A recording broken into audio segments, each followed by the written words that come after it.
Chapter 568. Snow Country Mormons. Tian-Yin walked out of the ancient small castle expressionlessly.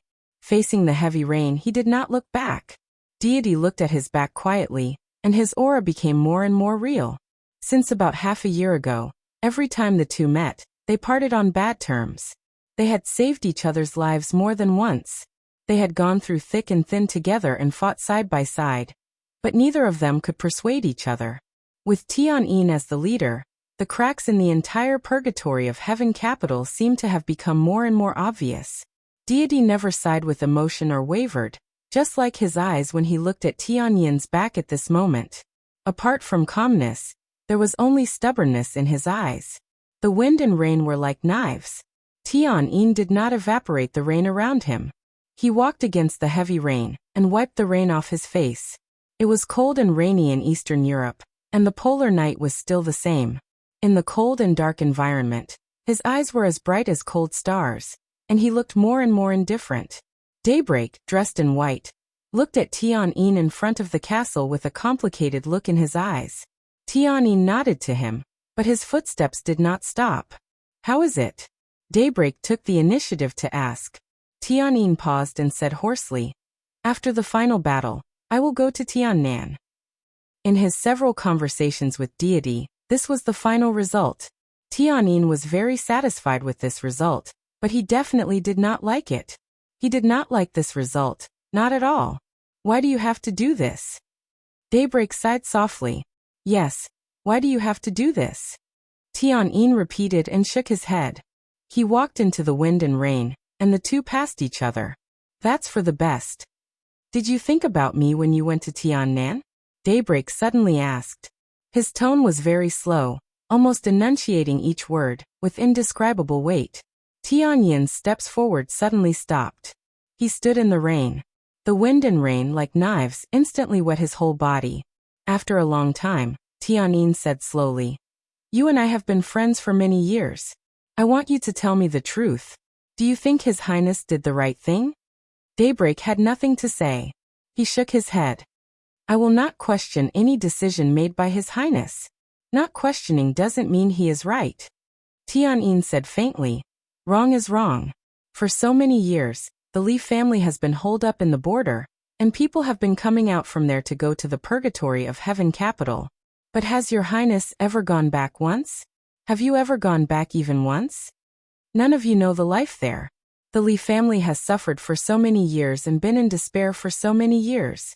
Everyone regards the young master as the Li family's future hope, a little hope squeezed out of despair. Now that I have come to the purgatory of Heaven Capital, he told me that the young master is not worthy, and you also think that the young master is not worthy. Not worthy? The Li family has placed all its hopes on the young master for so many years. Your King telling me that he doesn't deserve it? Why?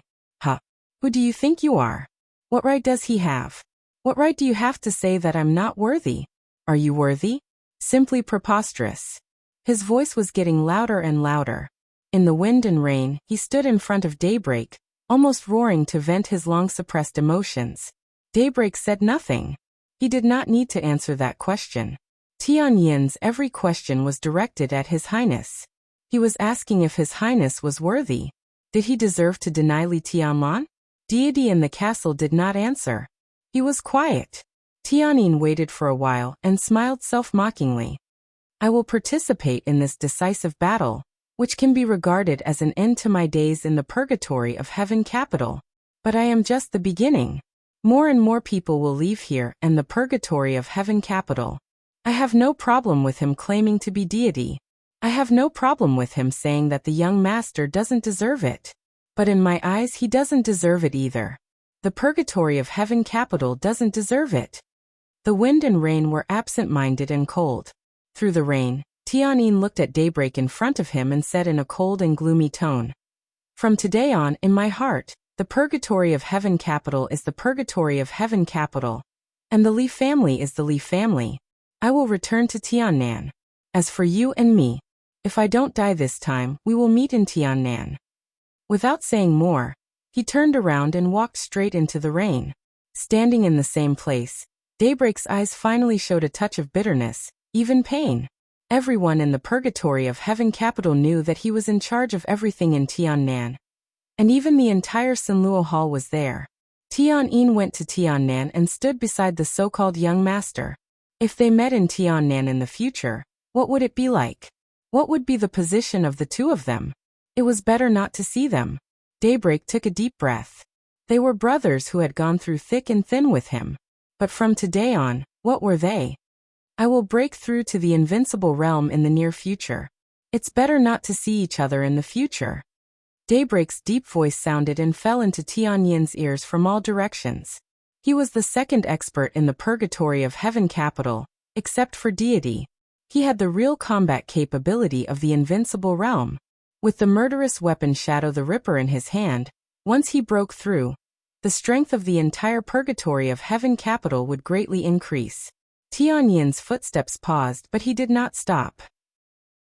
In the dark world, there were very few experts who broke through to the invincible realm after the age of 40.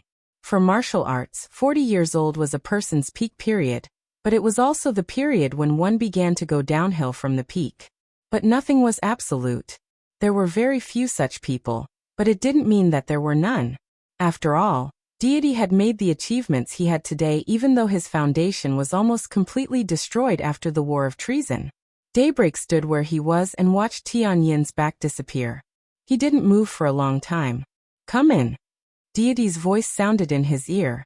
Daybreak silently turned around and walked into the castle.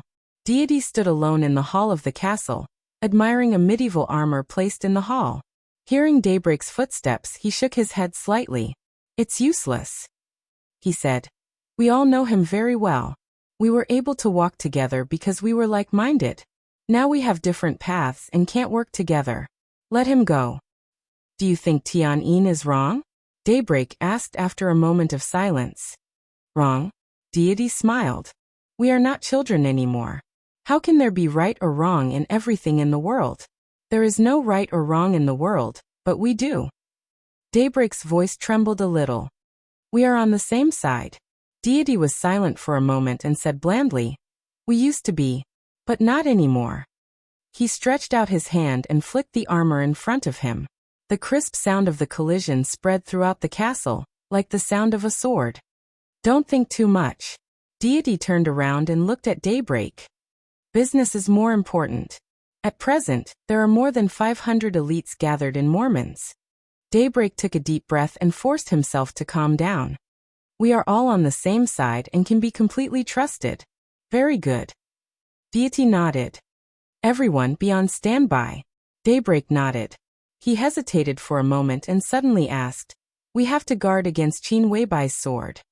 When the divine weapon of Lin, and was born Phoenix, who was nurturing her fetus in Linen, revealed the news to deity as soon as possible.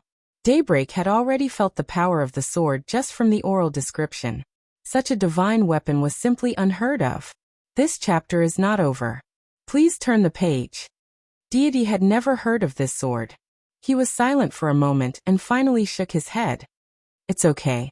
We have to guard against it. Daybreak repeated his words. Of course, but this sword can't fall on me. Qin Weibai, that woman except for Li Tianlan, I'm afraid she doesn't care about the whole world. If that sword is in her hands, she can only deal with Wang Tianzong. Others, including me, are probably not important in her eyes. Speaking of Qin Weibai, Daybreak raised his eyebrows. According to the intelligence, she is now in Reki City. It's almost time to come back. Deity walked to the bed and looked out of the window. The wind and rain continued. In this place where there was no sunlight for 24 hours, the darkness seemed to have become the only eternal color. The darkness, the heavy rain, everything became more and more violent, colder, and more messy. Deity stared into the distance and whispered to himself, it's about to start. The morning sun rose on Mount Dibbing. Summer Solstice, who was dressed in splendid clothes, solemnly walked out of the laboratory with a huge wooden box in her hands. In many cases, Firmament, who could represent the Wang family of Beihai in the dark world, stood outside respectfully. As soon as Summer Solstice came out, Firmament's eyes fell on the wooden box in her hand. The huge wooden box was nearly 3 meters long and 1 meter wide. It was black and extremely heavy. Firmament's eyes suddenly became fanatical, and his body even began to tremble slightly. Summer Solstice handed the wooden box in her hand to Firmament and said calmly, "Take it to Eastern Europe and give it to Tianzong." This is Geo. Firmament's voice was messy and in a trance. "This is the coldness of 9 states." Summer Solstice whispered, "The first divine weapon in the dark world." Firmament took a deep breath and carefully held the wooden box. For a moment he did not dare to move. "You go now," Summer Solstice said calmly. "The private plane is ready. Go now." "I'll go too." A voice suddenly sounded, warm and peaceful. Summer Solstice raised her eyebrows and turned her head. In her sight, a slender young man walked over with his back to the morning sun. The sun shone on him. Vaguely, every pore on his body seemed to be emitting a faint fire. Summer Solstice blinked. The young man walked up to her and whispered, "Mom, I'll go." "Sheng Xiao you." Summer Solstice looked at Wang Shengxiao in a daze. For a moment, she felt that her son was a little strange. Since the final maneuver, Wang Shengxiao, who was known as the heavenly son of Beihai, had been silent on Mount Dibing. His sword strike at the cost of his realm was still easily defeated. No one knew what he had experienced in his heart after such a crushing defeat. On the day when the coldness of 9 states was cast, there was movement for the first time in the place where Wang Shengxiao was silent and meditating. It was not until today that he really came out. At this moment, Wang Shengxiao seemed to be no different from usual, but Summer Solstice always felt that there was something different about him. "I'll go to Eastern Europe with Firmament." Wang Shengxiao repeated his request calmly. "But you're only," Summer Solstice frowned. She wanted to say that he was only in the fire-flaming realm now, but as soon as she said it, she suddenly felt that something was wrong. Now Wang Shengxiao was indeed still in the fire-flaming realm, but the fire-flaming realm could no longer represent his current strength. In Summer Solstice's perception, the current Wang Shengxiao was completely a ball of fire. He looked gentle and calm, but he was always burning. Every flame was unimaginably hot and violent. At this moment, a word suddenly came to Summer Solstice's mind. "Rebirth from the fire. How's your strength now?" Summer Solstice suddenly asked. Wang Shengxiao thought about it seriously and said frankly, "I'm still no match for Li Tianlan." He paused and continued, "I mean Li Tianlan in the final maneuver state." Summer Solstice was silent for a moment. It was not long before the first day of the final maneuver. But now Li Tianlan was obviously stronger than he was at the beginning. "You may not know yet," Summer Solstice whispered. "During this time, Jiang Shangyu kept breaking the realm overnight. Now he is a superior a half step to the invincible realm." Wang Shengxiao raised his eyebrows and said, "I knew he was not simple." He knew what his mother meant, so he thought about it and said, "It's okay. Even if I can't beat him now, he can't beat me." He reached out his hand. A tiny flame appeared in his hand. The flame seemed weak, but it was beating very violently and endlessly. Summer Solstice's eyes lit up. That was the real emotion of amazement. Firmament's body tightened subconsciously. Looking at the flame in Wang Shengxiao's hand, his eyes were extremely solemn. Wang Shengxiao's tone was a little emotional and a little complicated. "The 4 realms of martial arts have delayed me for many years. It's good that you can figure it out." Summer Solstice smiled. At this moment, it seemed that even the rising sun had dimmed a little. She took a step forward, tidied her son's collar, and whispered, "Go ahead. Be careful." Wang Shengxiao nodded, hugged Summer Solstice gently, and turned around. Firmament handed the huge wooden box in his hand to Wang Shengxiao. Wang Shengxiao took it. The huge wooden box shook slightly with a happy emotion. Wang Shengxiao and Firmament went straight down the mountain and rushed to the airport at the foot of the mountain. There, the silver-gray special plane with the medal of Firmament and C engraved on the fuselage was ready. They would go directly to Eastern Europe. The whole of Eastern Europe, Wang Tianzong, and the whole Dark World. Everyone was waiting for this sword. Summer Solstice turned and walked to her residence. Among her favorite flowers and plants, there was a crystal-clear jade Guanyin statue. Summer Solstice knelt in front of Guanyin, put her palms together, and looked extremely pious. She closed her eyes and whispered, It's about to start. Reki City, the office of the president. Countless elites of the Snowdance Corps quietly surrounded the area of hundreds of meters around Wang Tianzong. Tribulation stood in front of the office of the president, his eyes focused. Cool breeze and drifting cloud. Phantom Yin and Yang. Li Zhonghu, Li Wangsheng, Hua Qingfeng. High-level officials appeared behind Tribulation one by one.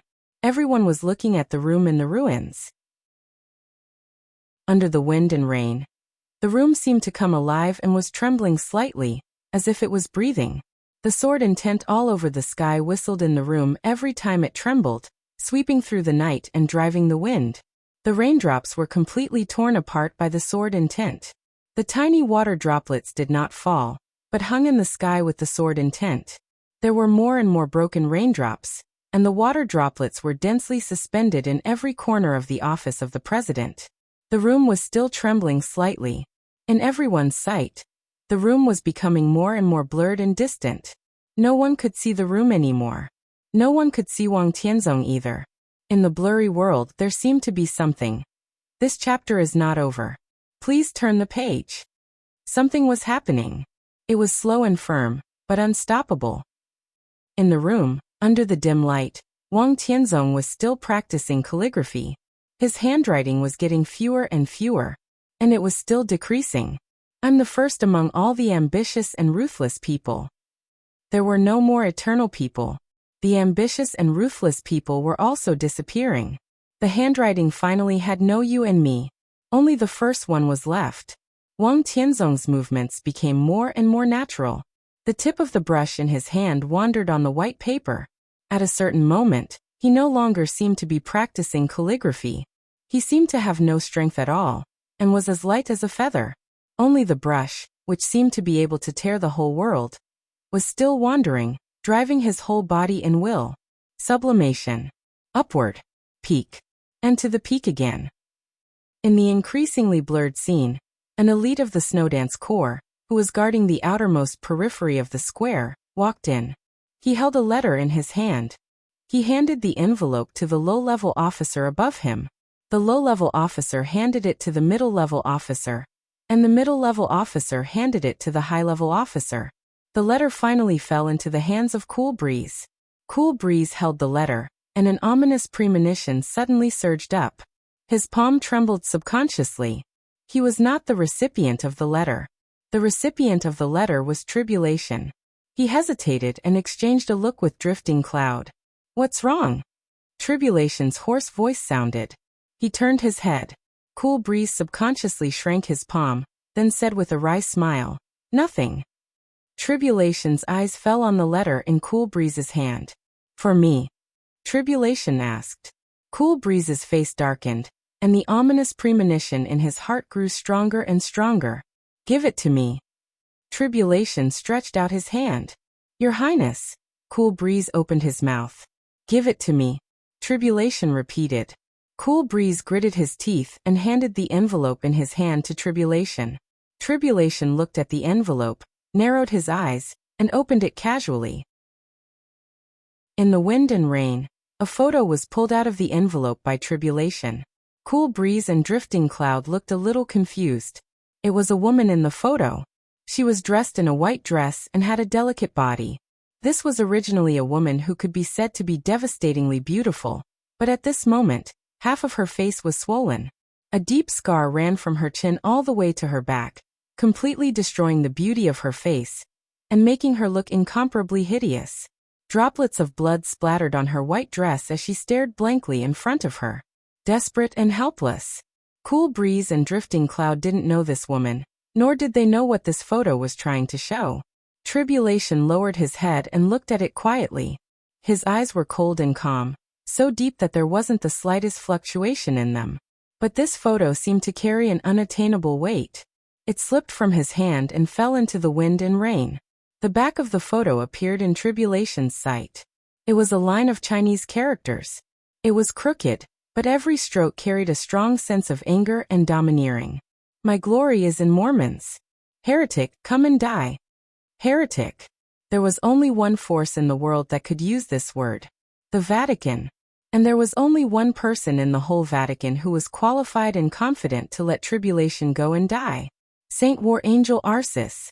But why did the Vatican believe that tribulation would pass just based on this photo? Cool Breeze and Drifting Cloud frowned. Almost at the same time, they thought of a message that no one in Psi City mentioned, but everyone had heard of. White dress. White dress. Holy Virgin Angel. Cool Breeze and Drifting Cloud's expressions changed. Your Highness. Cool Breeze called tentatively. Tribulation didn't speak or move. He kept his head down and looked at the photo in the rain. His aura was disappearing. All his vitality began to converge, and finally, there was nothing left. That was the extreme of the whole person. He was desperately converging and finally became barren. Cool Breeze subconsciously reached out and touched Tribulation. Your Highness. He didn't finish his words. His palm passed through Tribulation's chest. Tribulation's figure began to twist and shake. He didn't know when it stopped where he was, but a shadow. Cool Breeze, whose face changed dramatically, was about to turn around. In the room, Wang Tianzong's stroke fell again. There was only one word. One. One word was like a sword. In an instant, the hazy and violent sword energy broke through the room. A circular ripple swept across the whole square in the most fierce and arrogant manner, and finally went straight into the night sky. The vast and endless sword energy was like a dragon, surging like a tide. The hazy and clear sword light was endless, and it directly broke the whole sky. Wherever his vision passed, the entire sky was shattering, and black ripples appeared one after another in the transparent space. The messy rainwater seemed to fall from countless worlds, but it was shattered by the sword intent, turning into ice crystals one after another. There were more and more ice crystals. From top to bottom, they spread out in all directions and covered the whole square in an instant. With Wang Tianzong's room as the center, countless ice crystals with sword intent continued to spread out. Cool Breeze kept turning around and froze in place. Drifting Cloud stretched out his palm and froze. Li Zhonghu raised his head in confusion. Hua Qingfeng was frowning. The yin and yang phantom seemed to want to take a step. Tribulation's shadow was twisting. It froze. All froze. Tens of thousands of people, the whole square, and the whole Snowdance Corps were completely frozen in an instant. In other words, they were directly imprisoned in place by the unimaginable majestic sword energy. The whole square was dead silent in an instant. Everyone kept the posture of that moment, motionless. Only the sword intent was still whistling between heaven and earth and kept spinning. In the room, Wang Tianzong raised his head and looked to the south. His sight seemed to cross Eastern Europe, snow country, the vast Beihai, and fell on Mount Dibing. The sun was rising there. The flowers were blooming there. As the breeze passed, the birds were singing and the flowers were fragrant. There were mountains and rivers, laughter, and people lived and worked in peace and contentment. The Wang family of Beihai had lived for hundreds of years because of the glory and brilliance brought by being invincible in the world. But now at this moment, this night, the new glory was right under his feet. Wang Tianzong looked in that direction. His eyes were full of undisguised attachment and love, so heavy and affectionate. He would sweep through this era. Then he would return there, and continue to rush to the highest peak with the Wang family of Beihai. He would go back. He must go back. Wang Tianzong clenched his fists. He looked at the island and the mountain in Beihai and whispered, "Wait for me." End of this chapter. Bookmark for easier reading. Chapter 569. Under the Wind and Rain, Reki City was full of lights. Before the banquet in the Manlisai Hotel began, Wulan State and Zhongzhou State finally began to sign agreements one by one. Riker and Li Huaqing sat opposite each other. The hall was full of flashing cameras. Almost all the important figures in the two countries were witnessing this scene. The repeated signatures fell on different agreements. The entire Wulan State began to change quietly in the ignorance and cheers of all the people. Countless interests entered Zhongzhou State with these agreements. The world's most powerful hegemon country crushed over with undisguised toughness and sharpness. Sovereignty, reputation, freedom, hope, interests, and future. Everything began to break apart. Riker was expressionless. His palms were trembling violently, his mind was blank, and he was dizzy. He signed one name after another purely by instinct. After tonight, the former Wulan state would completely become a thing of the past. Everything in the future of this country would fall on him. He would be a sinner throughout the ages. Rieker smiled absent-mindedly and signed his name on the last agreement. There was a round of applause around him, which was extremely ironic. The applause surrounded the entire training ground, and it was so lively that it was even a little absurd. The sun fell near noon. The clear and firm voice seemed to echo in everyone's ears. People clapped subconsciously, and their thoughts were in a mess. On the high platform, the enchanting and solemn short-haired woman walked down in everyone's eyes. She walked to the group of students of the Sky Academy. In an instant, almost all the students stood up and applauded desperately. The applause was fanatical. That day was the graduation ceremony of the Sky Academy. After Zhuang Huayang, the principal of the Sky Academy, and Chen Songlin, the dean of the Deep Sea Academy, respectively delivered their speeches, the representative of the East Emperor Palace, as a dark horse in the maneuver of the two academies, came to the stage and generally stated the plan of the East Emperor Palace for the next 3 years. This was the result of the East Emperor Palace's deliberate courtesy. Whether it was Zhuang Huayang of the Sky Academy or Chen Songlin of the Deep Sea Academy, both of them were generals. The real leader of the East Emperor Palace was now the marshal who represented Zhongzhou State in Eastern Europe to expand the territory of the motherland. He fought unhindered, and his spirit was amazing. He would rather die than retreat. After the end of the first day of the final maneuver, the young man, who had shocked the dark world, had reached one high point after another. This was not just a rise, but a meteoric rise. If he were here today, Zhuang Huayang and Chen Songlin might not have the chance to speak first. At least Chen Songlin would be behind Li Tianlan. The representative of East Emperor Palace was Wang Yuetong. In the uproar, no one had recovered from Wang Yuetong's identity. The former little princess of the Wang family of Beihai had already announced the future direction of the East Emperor Palace. Tiannan City. It was not until this moment that the entire Zhongzhou state discovered the true situation in Tiannan. The border control corps fell into the hands of the Wang family of Beihai, but the more than 100,000 troops of the Blood Battalion close to Tiannan were still in the hands of the Dongqing clan. Ning Ziyuan, who supported the Li family, and was eventually transferred from the Eastern Theater of Operations, was now the commander of the Tiannan Freedom Corps. As for the Southwest Special Warfare Headquarters, Shu Mountain was the banker. Dongqing Rushili Beitian Ning Qiancheng. The 3 members of East Emperor Palace had been completely connected with Tiannan. After returning from Eastern Europe, Li Tianlan stood in Tiannan, and the support behind him was endless. What did this mean? After leaving a deep mark in Eastern Europe, the young marshal of the Li family had obviously made up his mind to leave his footprint in Tiannan. It was not Jiangxia, the sphere of influence of the Li family. It was not Liaodong, the territory of Sai City. It was not Zhongyuan, the base camp of the Dongqing clan.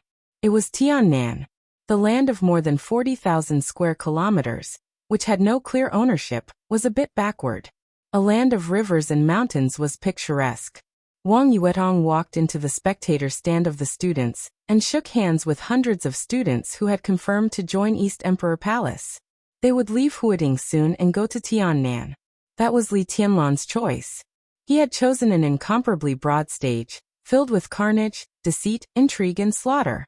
However, in the darkness that was mixed with blood, there was the brightest future and prospects for everyone. On this day, only Wang Yuetong came to the stage from East Emperor Palace, but hundreds of people stood at the same time. They were the most elite of the young generation in the past 3 years. They followed East Emperor Palace and went far away. Everyone was looking at this scene, and everyone saw a different meaning in this scene. Complicated emotions spread on the training ground of Sky Academy. Most people thought of Eastern Europe. On this day in Eastern Europe, the old era had just passed. On the same day in Zhongzhou State, a new era had begun. From beginning to end, Gu Xingyun, the so-called god of war in Zhongzhou State, had never appeared on the scene. Snow Country.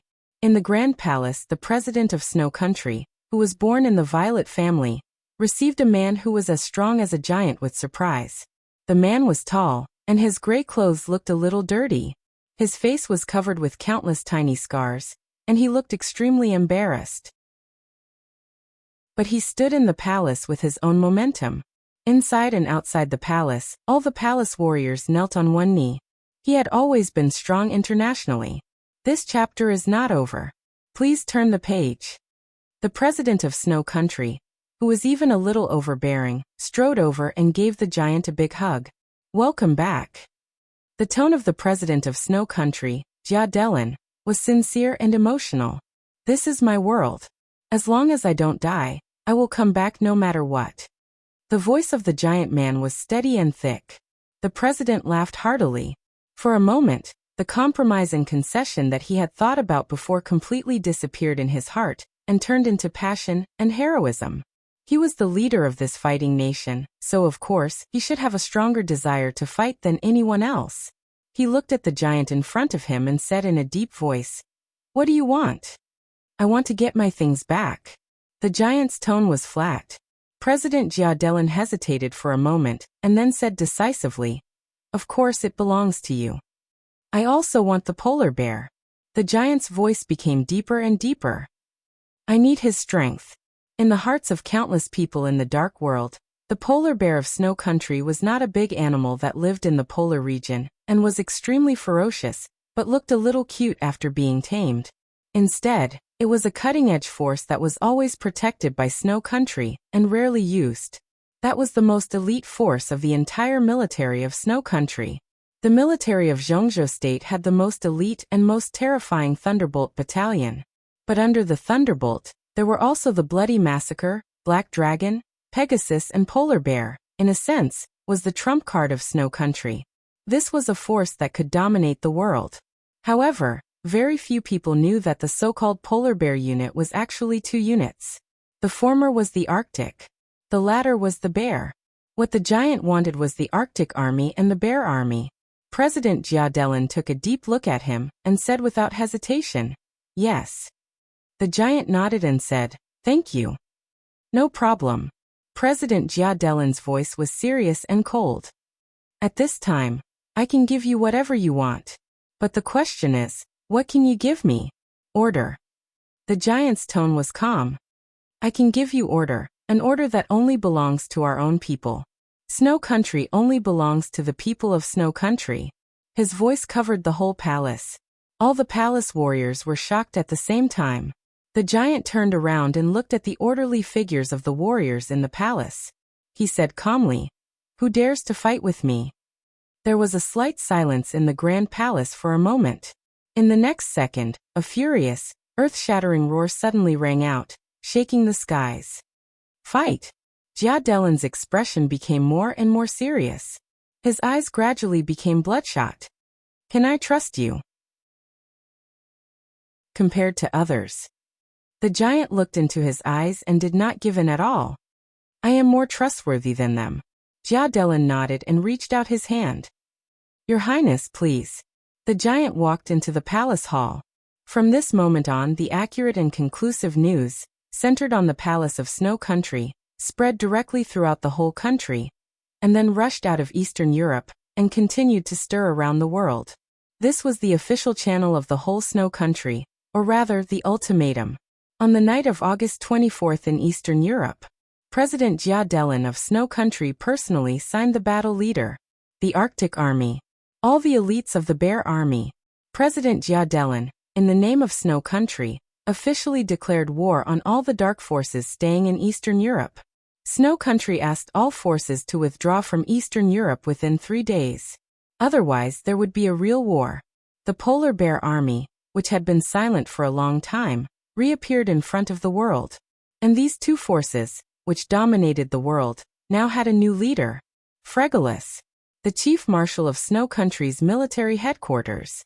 Many people in the dark world had never heard of this name, but probably no one would be unfamiliar with his code name in the dark world. The leader of the Polar Ground Alliance, Tyrant. Late at night that day, Tyrant, who had been missing for a long time, reappeared in the palace of Snow Country. He took the leader of the president and rolled up the vanguard in the capital of Snow Country. He went straight to Mormons.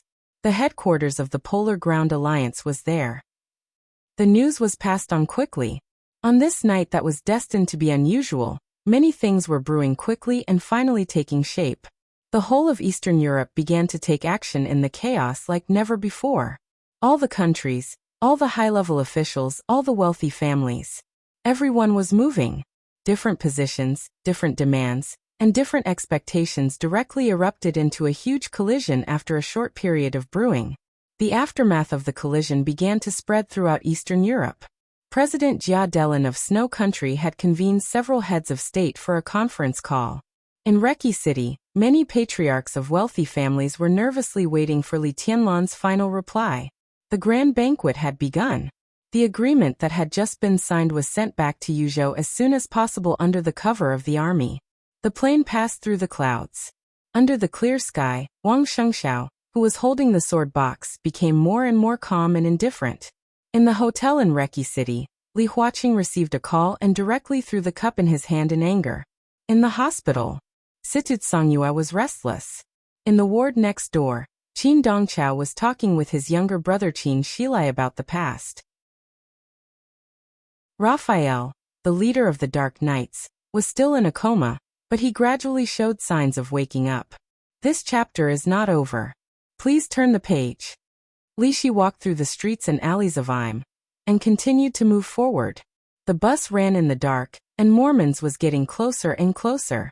Wang Tianzong began to practice calligraphy again. The vehicle cut through the wind and rain in the dark.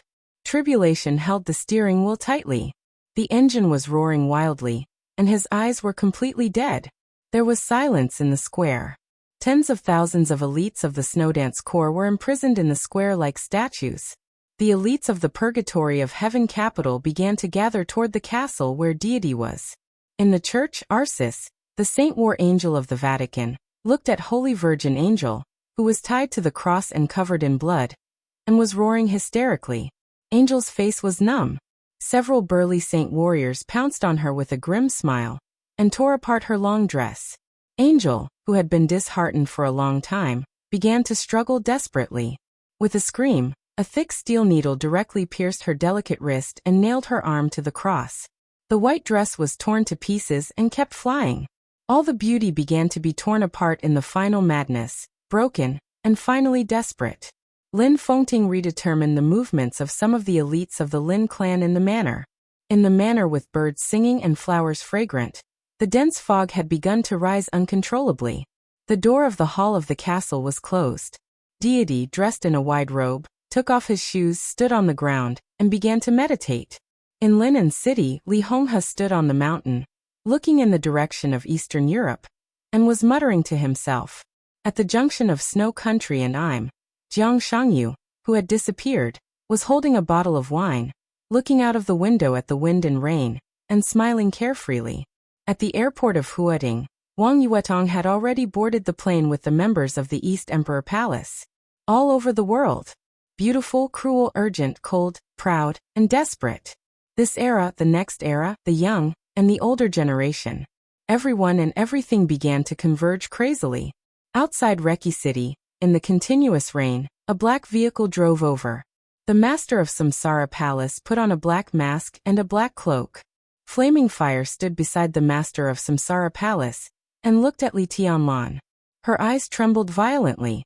Qin Weibai took Li Tianlan's hand and said softly, "I'm leaving. Remember what you promised me. You will take me to Tiannan." Li Tianlan nodded with a smile and touched her hair. He looked at the master of Samsara Palace and said solemnly, "Stay alive." The master of Samsara Palace did not speak, just looked at him quietly. Her eyes were deep and calm, so deep that they seemed to be able to accommodate all emotions. From now on, she spoke slowly, her voice difficult and hoarse.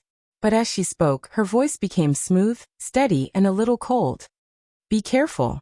Li Tianlan did not answer but repeated again, "Stay alive." The master of Samsara Palace waved her hand, turned around and walked into the black car. Qin Weibai put her arms around Li Tianlan's neck and kissed him. Then she got into the car. Flaming Fire stood by the car and looked at Li Tianlan for a long time before she slowly turned around. The black car started. The wind and rain scattered between heaven and earth. The car lights were getting farther and farther away, and finally became extremely faint. Li Tianlan watched quietly, and for a moment he seemed to be at a loss.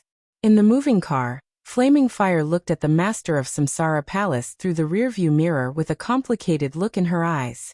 In the wind and rain that they had been walking for a long time, the master of Samsara Palace suddenly said, "Stop the car." There was a flash of light in Flaming Fire's eyes, and she stepped on the brake immediately. The master of Samsara Palace opened the door and looked at the road. The world was filled with wind, rain, and darkness. The road was far away. Vaguely in a trance, there seemed to be a person standing in the wind and rain motionless. The master of Samsara Palace took a step forward subconsciously. Her foot fell, and she finally froze on the spot. At this moment in the night he stood far away from her, and she stood far away from him. The distance was not very far. Separated by darkness and wind and rain, it was as far as a natural moat. The master of Samsara Palace stood there, looking at the night deeply. She still had a lot to say, but she couldn't say a word. Under the night, the two people stood far away from each other, looking at each other. Like joy, like sadness, like thinking, like forgetting. At this moment, no one knew what she was thinking. Time seemed to have passed in a moment, but also like thousands of years. The master of Samsara Palace moved her body, turned around, and walked back into the car. "Let's go," she said slowly and closed her eyes. There seemed to be liquid sliding down her face, and it was extremely cold through the metal mask. Flaming Fire drove without saying a word. But at some point, she bit her lip hard, and her eyes were red from crying. "This fool," she cursed with a sobbing voice. The master of Samsara Palace smiled, and she seemed to be a little tired. She reached out and held Qin Weibai's palm, saying softly, "Everything in the world is the hardest to be yourself." Qin Weibai bit her lip and nodded, and her eyes were slightly red. The master of Samsara Palace looked ahead and didn't look back. Mormons was thousands of miles away from her sight. That was the end of everything. Her end. The wind and rain were howling. She leaned against the seat, and with an unparalleled weight, she was getting closer and closer to the end. It was coming to an end. There must be an end. End of this chapter. Bookmark for easier reading. Chapter 570. The sky was getting darker and darker. The polar ice wind in Mormons, which was colder than that in Reki City, blew into the church, but it did not wake up the people in the church. The fanatical atmosphere full of desire was getting higher and higher. Some crazy gasps and low roars became the only melody in the church. The solid wooden cross had been completely dyed red with blood. The white dress, which represented transcendental holiness, had been completely torn apart. The blood-stained cloth was scattered around the cross, and the blood was dripping. On the cross, the woman whose limbs had been pierced by steel nails looked pale and numb. Countless disgusting liquids covered her body. She was naked. Her once white and tender body was so beautiful that no one dared to look at it directly. Bruises were everywhere on her body. Her once noble holiness was destroyed and shattered, and the final outcome was so desperate and cruel. The woman's eyes turned slightly and she looked at Arsis, who had been standing in the hall. The tall Arsis looked at her coldly. His eyes were cold, resentful, and happy. Another group of saint warriors hurriedly took off their clothes and rushed up. Their crazy voices, which were almost irrational, sounded. The whole hall had become the best place to vent their animal desires. No one could describe this feeling. It was absurd and comfortable to the bone. After all, at this moment, the person who was being wantonly insulted and played with under their bodies was the Holy Virgin of the Vatican. Just thinking about this kind of feeling was enough to make these saint warriors, who had firm beliefs, lose their minds. Groups of saint warriors went up and came down, over and over again. The cross had been completely dyed red with blood. Angel's body was nailed to it, and she suffered countless ravages. Her expression did not change, and she just looked at Arsis quietly. There was no emotion in her eyes, only numbness and dullness. It was the despair of her entire soul being completely destroyed. The disgusting liquid flowed down with the blood. The strange smell in the hall was almost unbearable. Arsis took 2 steps forward and came to Angel. "Do you regret it?" He looked into her eyes. B*tch, this is what you deserve. You betrayed the Vatican and your own faith. You will fall into hell and accompany the devil. Are you satisfied with such an ending? A glimmer of light gradually appeared in Angel's eyes. For her, it was like being cut into pieces by 1,000 knives. Her voice rang out in the slightly dark hall, and she enunciated clearly. I have brought this upon myself, but what about you? What's the difference between your actions and the devil's? She spoke in Chinese. As the Holy Virgin of the Vatican, she had been thinking about speaking Chinese and Mandarin for many years. Erisis's eyes suddenly flashed with rage. Pa! He slapped Angel hard in the face. Blood flowed down from the corner of his mouth, and Erisis's face was ferocious. Speak human language, you bitch. You will go to hell. Angel laughed bitterly. Everything I do is for the benefit of the Vatican. Maybe I have selfish motives, but I have always been clear about my position. Arsis, you have fallen. You are not worthy of the title of Saint War Angel. Not worthy. Arsis suddenly reached out and grabbed Angel's chin. He roared somewhat crazily. You say I am not worthy? What about you? While you were being played with by that filthy, lowly assassin, have you ever thought that you are the Holy Virgin of the Vatican? Ah. In the 1,000-year history of the Vatican, you are the lowliest Holy Virgin. You are simply a disgrace to the Vatican. I heard that you have that heretic's child. Ha! Do you like men very much? How about now? You now have dozens of men who have slept with you. Do you feel good? He slapped Angel's face hard and said coldly, I am not an angel, but you are not a holy virgin either. You are just a lowly whore. I love him. Angel's voice was weak. But I have never given up my own position. Arsis, what do people like you know? Arsis really did not understand. Because Angel was too weak and her voice was soft, he did not even understand the meaning of Angel's words. This damn woman, until now, was still speaking Chinese, which he was not very familiar with. I have informed him. Arsis said coldly. If he cares about you, he will come here. So you are very lucky. Before he appears, you will not die. During this period, you will still have many men. Enjoy it. Your Highness Holy Virgin. I will catch him and crucify him with you on the cross. You should all be purified. Angel's body moved. Just as she was about to speak, a sigh suddenly sounded. This sigh with incomparably complex emotions was deep and old. For a moment, it seemed to pull everyone's soul into it. Everyone, including Arsis, froze on the spot for a moment with confused eyes. In the hall that exuded a subtle stench, the Pope in white walked in. Are you from the North Island? I am from the Northeast. Northeast? Northeast of Zhengzhou State. Oh. I haven't been to Zhengzhou State yet. My name is Ariel from Italos. My name is Situ. This is my surname. Goodbye. What a coincidence. Haven't you left yet? Do you also like cherry blossoms? No. Then what are you looking at? Looking at the sea. The sea in the North Island is not beautiful. The other side of the sea is beautiful. Oh, I don't like it there. I don't like that mountain. People in Italos don't like that mountain. I don't like it very much either. I've been very happy these days. See you tomorrow. I'm leaving. Where are you going? Home. Oh, Zhengzhou State? I don't seem to be very welcome there. But I think I will go there. But Chinese is very difficult. Can you teach me? I'm leaving. You can take me with you. I'll learn Chinese from you. I can't. Goodbye. Under the setting sun, the sunlight of the North Island shone from the sea level and fell on the cherry tree. The pure and beautiful woman watched his back gradually go away and suddenly said, Actually, my name is Angel. The figure paused. My name is Situ Wanjia. Oh Situ, we are friends. They want to kill me. Why? My identity can represent a lot of things. They want my identity. Again. Look at the cherry blossoms, your favorite. The petals of the cherry blossoms fluttered in the wind.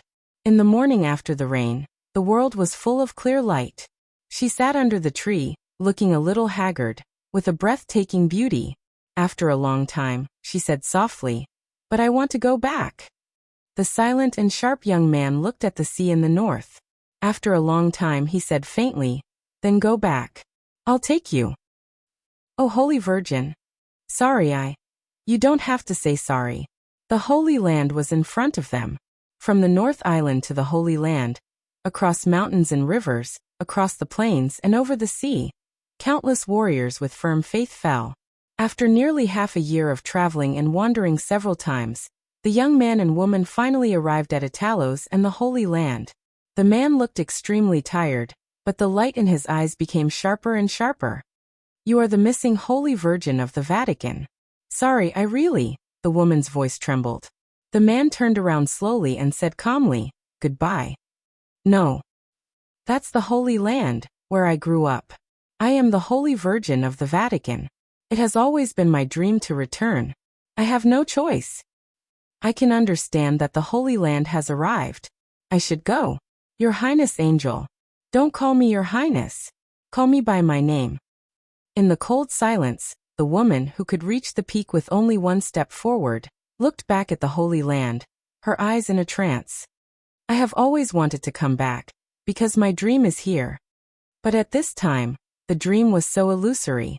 Only the man in front of her, who had stood in front of her countless times in the past 6 months, was so real. She returned to the Holy Land. "But now, I want to leave here. Situ, take me away, okay?" "Okay." "Your Majesty, let him go, please."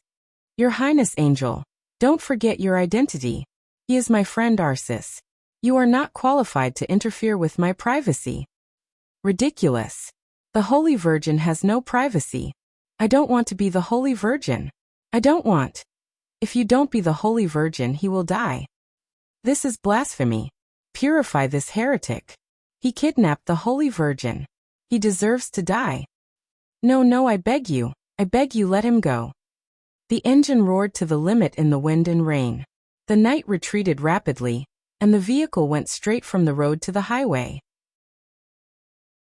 At the maximum speed, the off-road vehicle with the pass of the Snowdance Corps directly passed through the border of Wulan State. Tribulation's eyes became more and more silent. At 10 o'clock in the evening, the vehicle officially entered the border of Im. The engine roared, which was almost overloaded, continued. The vehicle rushed in the wind and rain, and countless memories flashed through his mind. "Greetings, Your Highness. You are?" "I'm Situt, sung you as younger brother." "Younger brother. I'm Tribulation." "Oh, the little guy back then, I've seen you. Why are you here?" "I want to become stronger." The calm voice was with unimaginable stubbornness and paranoia, like the growl of an injured beast. "There are many ways to become stronger. But it's only with you that I can find the fastest and most effective method. My martial arts are very special." "Why do you want to become stronger?" "I just want to bring her back. He said she wanted to go with me. He said she wanted to see the cherry blossoms in the North Island." "Where is she?" The other party didn't ask who she was, just where she was. In the old man's mind, it didn't matter who the other party was at all. "In the Holy Land." The 3 simple words seemed to carry great weight.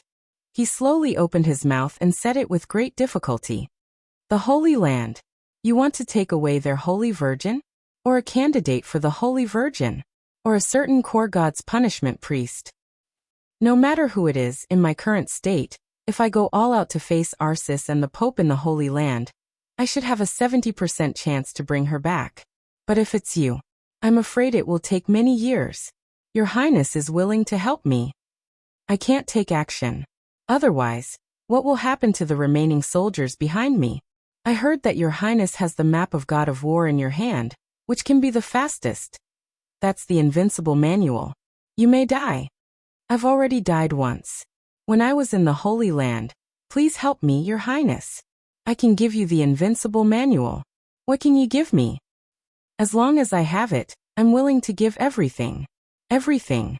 Everything. I don't want everything from you, but I want your position.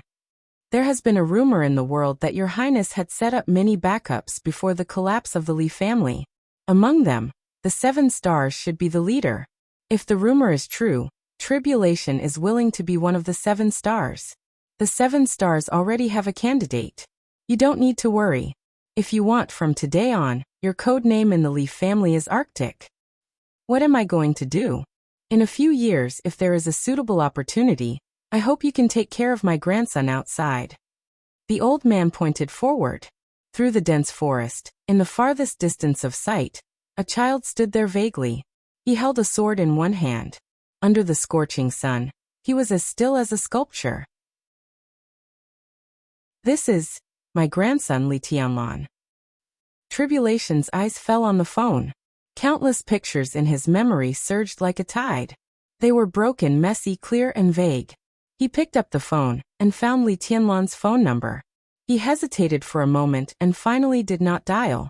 In the early morning of August 25th, the black off-road vehicle rushed across the border of Im and continued to move forward, all the way north. The cold current of the Arctic Ocean was whistling in the wind and rain. The darkness ahead was getting deeper and deeper. The vehicle entered snow country and moved forward all the way.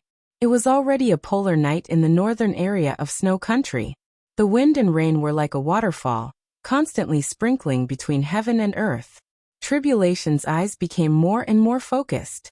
The serious injury in his body began to be suppressed little by little, at all costs. He no longer thought about what would happen in the future. At this moment, Tribulation was shuttling wildly in the shadow, with only concentration in his mind. This was the strongest tribulation. He no longer thought about the future tribulation. At 4 o'clock in the morning, the black off-road vehicle entered the northernmost part of snow country, less than 100 kilometers away from Mormons. Tribulation suddenly felt a little regretful. In this world of ice and snow, there were no cherry blossoms, her favorite. Even he was not the same as before. And like this, he also failed to fulfill his promise to the old man. He finally picked up the mobile phone and dialed the number.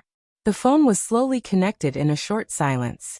A soft but somewhat surprised voice sounded on the other end of the phone. "Can you still make phone calls?" "Sister."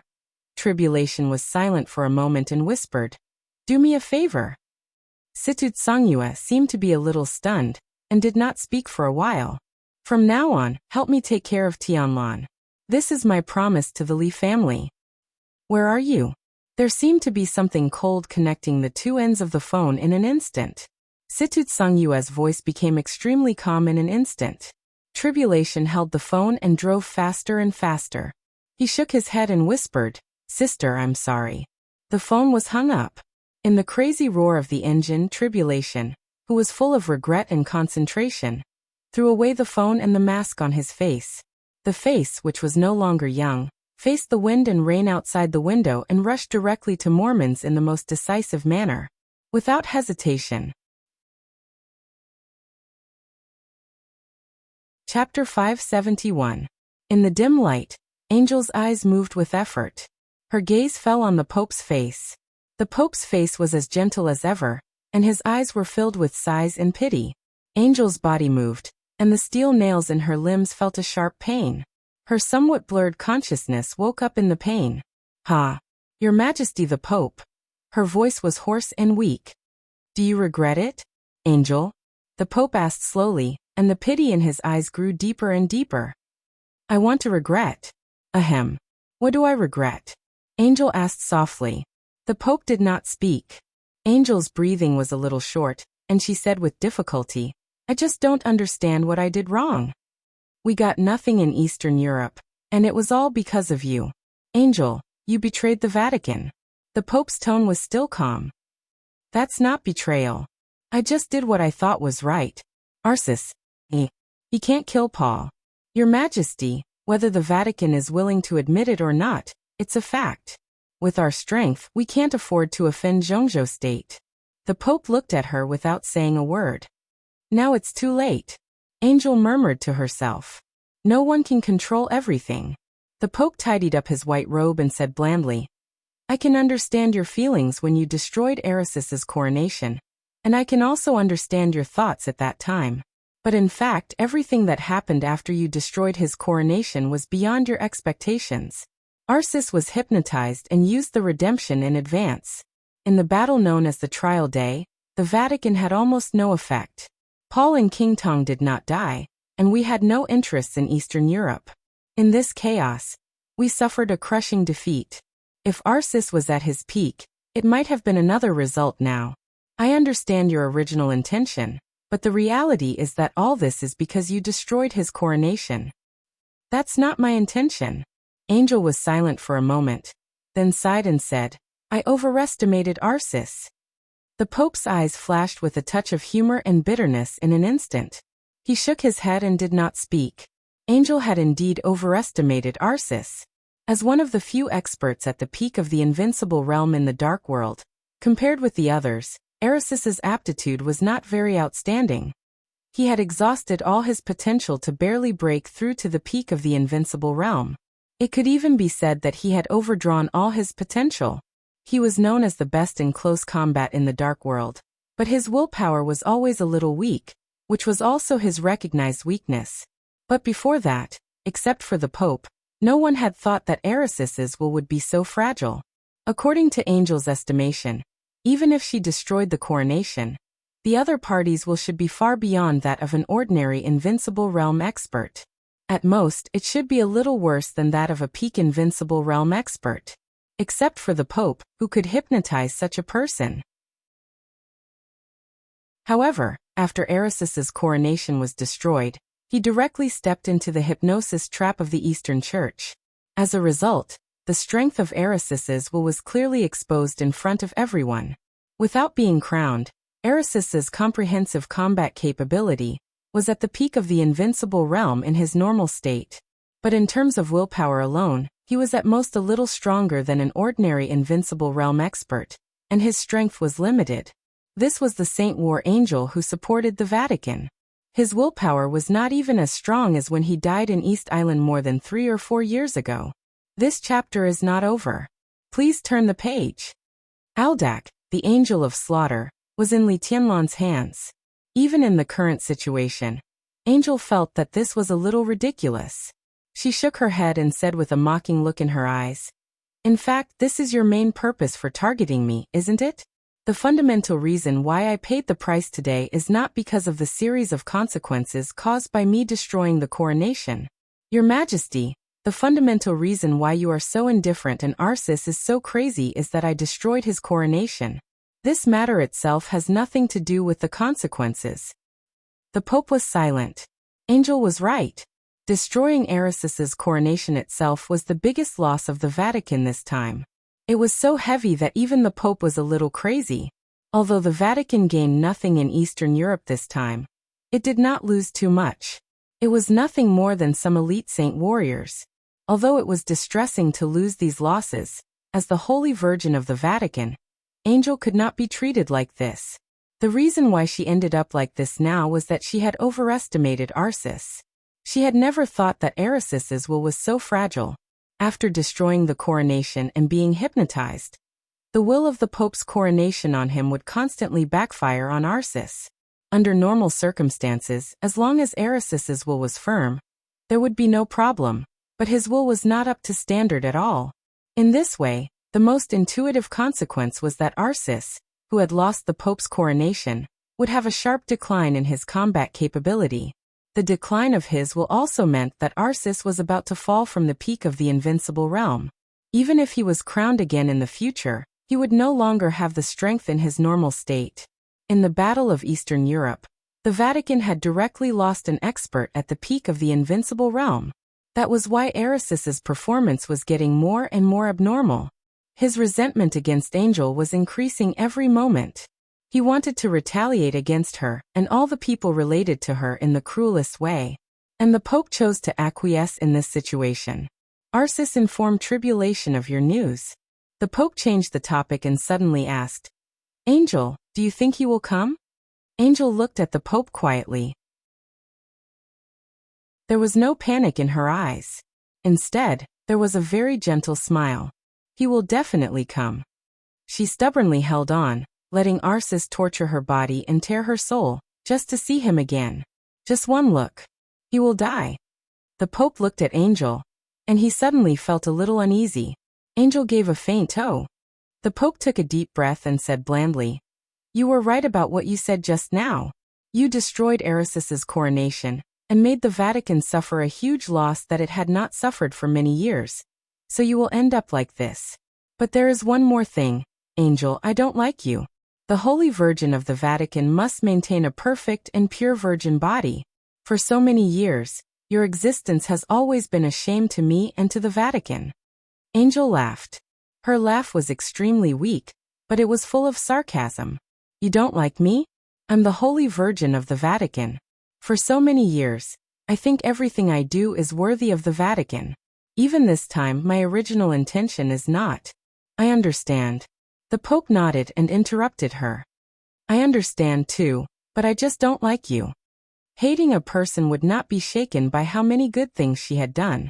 He just didn't like her, and that was enough. Angel was silent for a while and said slowly, I understand. Actually, this chapter is not over. Please turn the page. In the dark environment, her voice was ethereal and demonic, with a strong sense of depravity. I wanted to say for a long time that I don't like you, Pope, and I don't like the Vatican even more. It's only because the Vatican has my faith that I chose to stay. For the sake of faith, I gave up a lot of things. But until today, until now, I understand that what I insist on is not that I can't give up, but those who have given up a long time ago, really can't give up. She leaned against the cross and looked at the Pope. Her body was covered in blood, but her expression was so solemn, as if they were meeting like this. Let me introduce myself. I'm Angel Situ. Arsis, who was next to her, gradually woke up in the Pope's spiritual domain. He heard Angel's self-introduction and her following voice. From today onwards, I am a non-believer. Arisis's face suddenly twisted, and his furious roar echoed wildly in the church. The Pope's face was a little gloomy. Non-believers, after all, fall into hell. Hell. Angel chuckled. Is hell very scary? I'm in the church now, under the gaze of the Father, but in my heart, this is hell. This is arrogance. You damned. Enough. Angel suddenly interrupted Arisis's roar. She seemed to have a terminal lucidity. Her spirit was getting better, and her eyes gradually became clear and disdainful. Who do you think you are? You're a clown hiding behind the old Pope. Do you really think you're a saint, War Angel?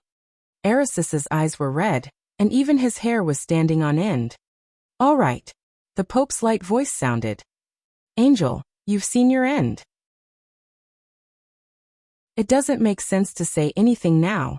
He slowly turned around, walked back to the way he came, and said calmly, I said that no one can control everything.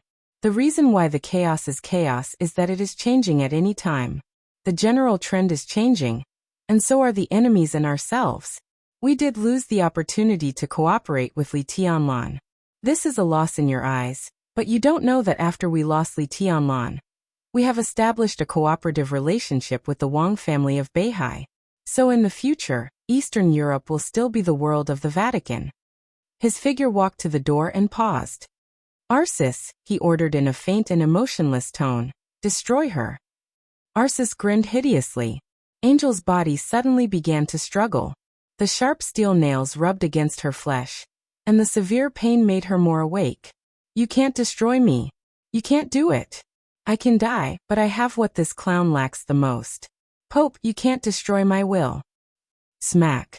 Arsis slapped Angel hard in the face. Angel no longer struggled. She suddenly laughed in a low voice. Some strange laughter echoed in the dark light. Her eyes were extremely still, like an abyss of eternal darkness. A chill gradually rose in Arisis's heart. You're all wrong, Angel said quietly. Even if you unite with the Wang family of Beihai, so what? Eastern Europe will never be the world of the Vatican, and it will never be the world of the Vatican. Oh. The Pope, who was ready to leave, turned around and looked at Angel.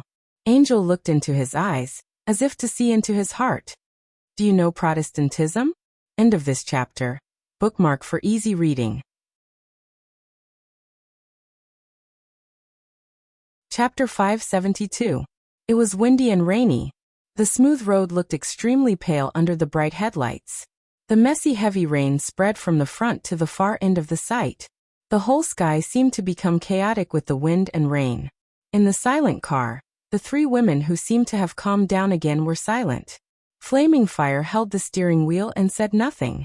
Under the cold mask and black cloak, The master of Samsara Palace leaned against the seat motionlessly, as if she was asleep. There was a dim light beside the master of Samsara Palace.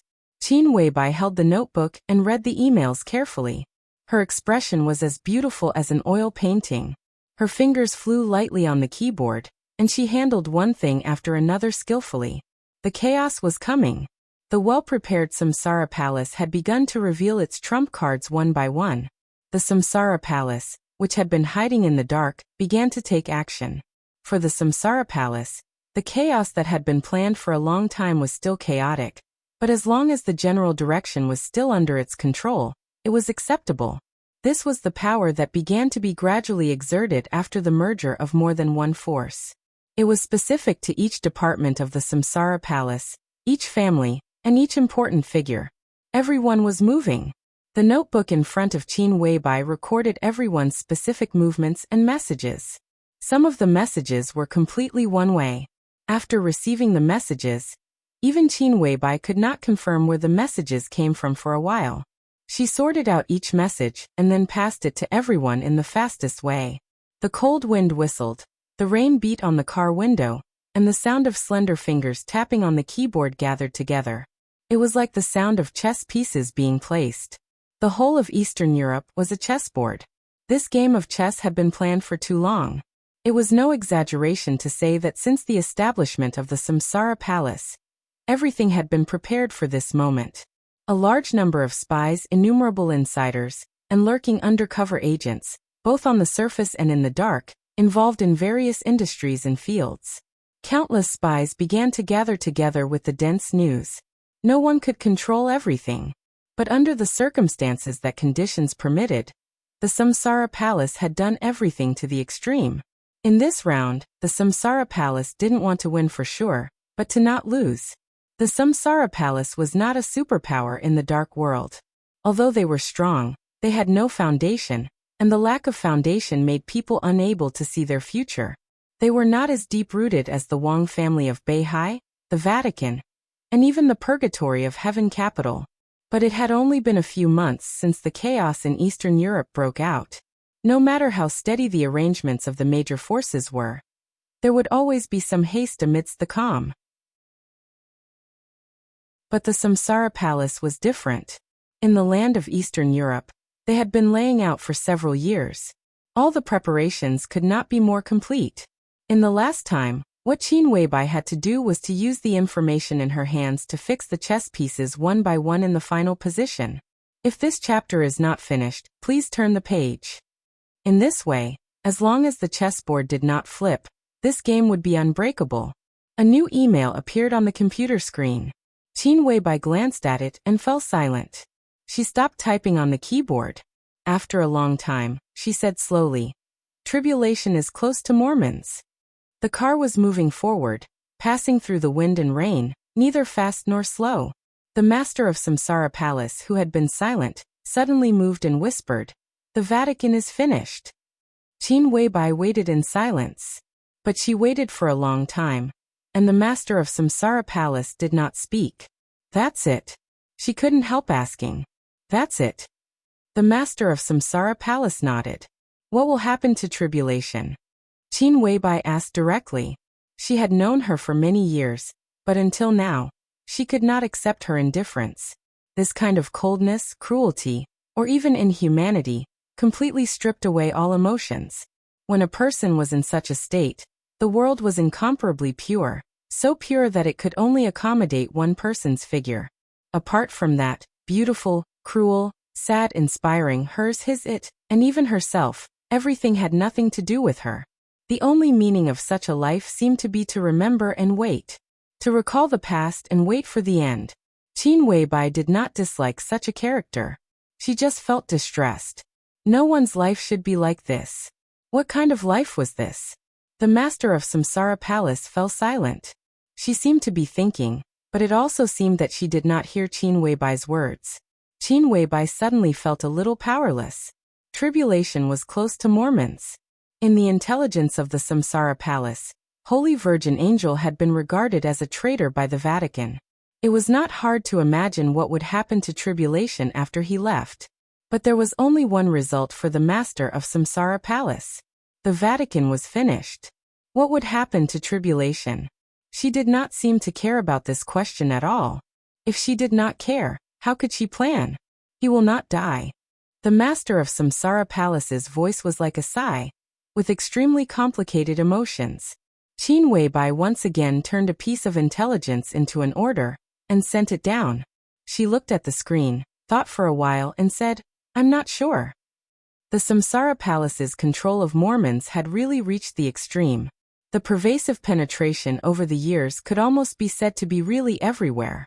In that small city close to the Polar Ground and the headquarters of the Polar Ground Alliance, nothing could be hidden from the Samsara Palace.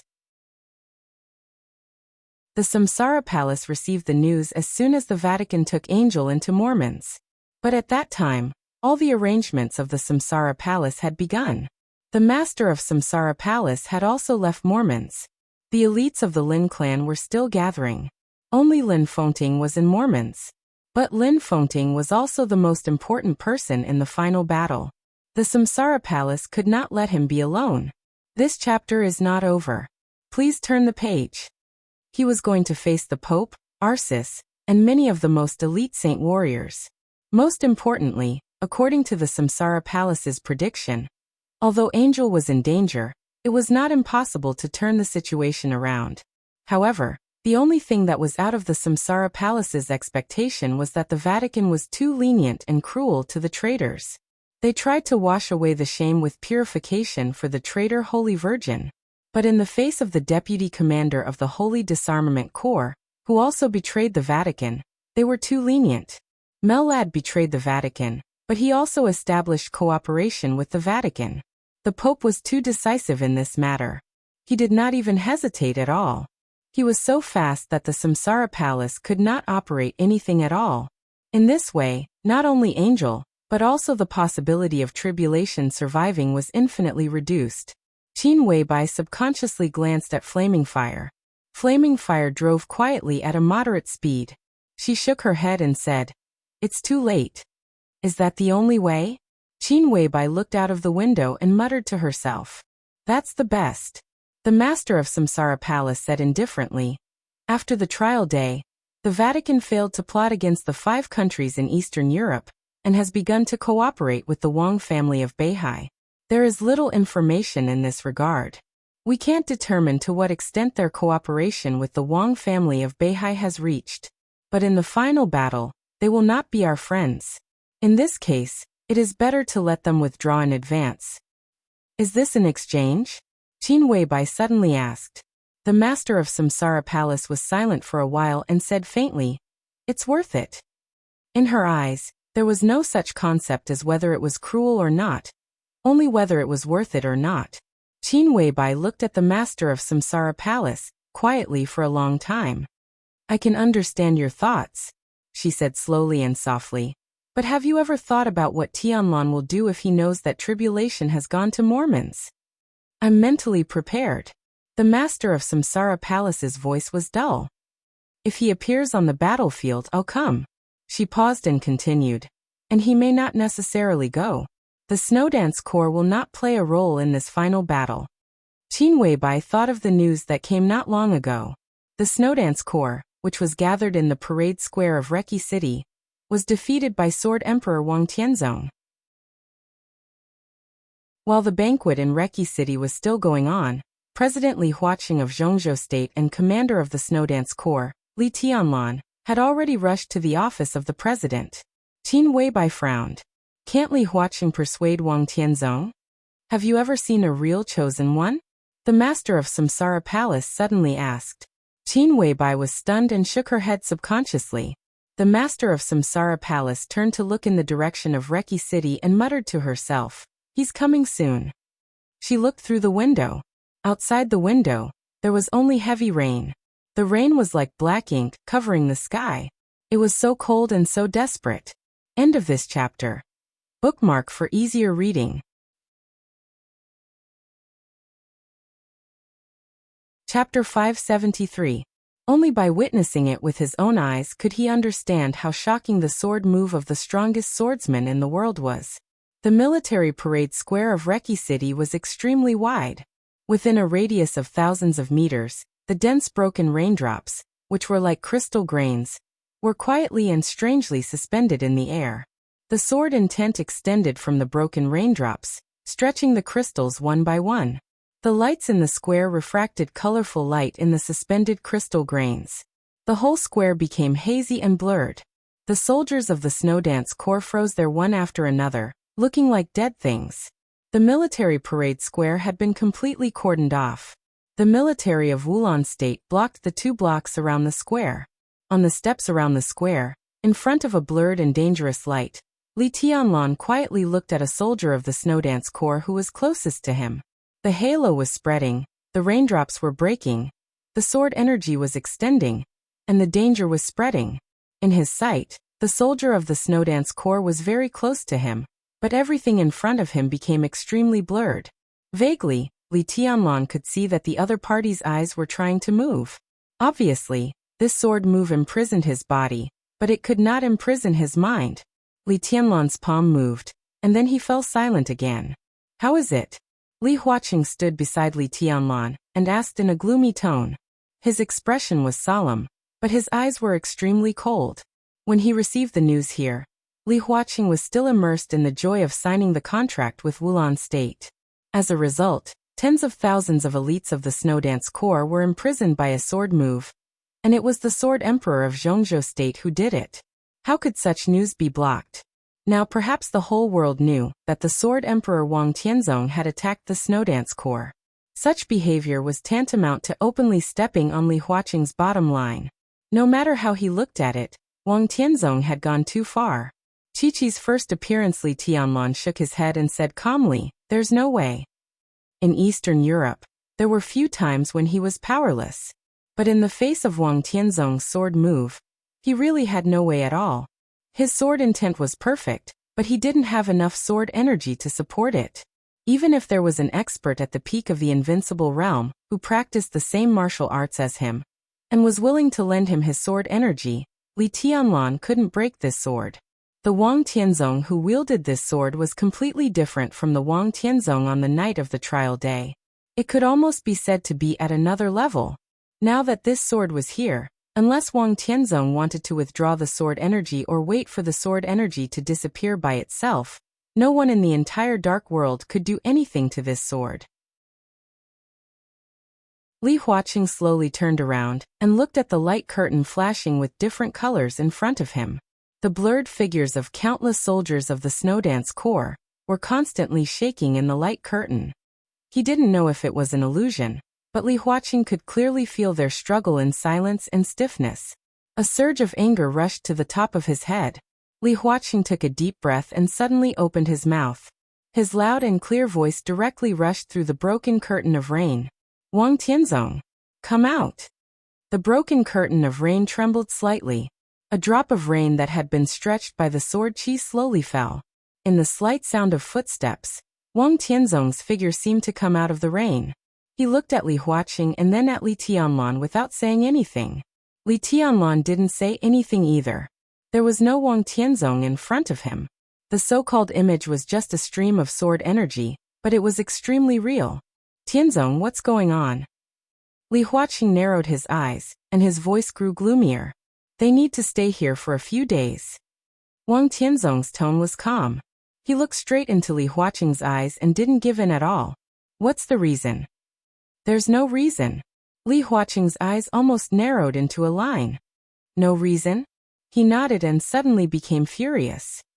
"If there's no reason, why do you imprison them here? Do you know that these are the most elite corps of Zhongzhou State, and also the corps that have made great contributions to Zhongzhou State? Wang Tianzong, what do you want to do? Beihai Province is still a province of Zhongzhou State. Have you considered their position when you do this?" Wang Tianzong's eyes gradually became cold. He nodded and said, "I'm doing this because my position hasn't changed. Mr. President, you're right. They're the most elite corps in Zhongzhou State. As a Zhongzhou citizen, I have the obligation to protect them. This is the last battle, and they shouldn't be sacrificed in vain in such a battle. I left them here for the survival of the entire Snow Dance Corps." The last battle? Li Huaqing paused slightly and said in a low voice. What do you mean?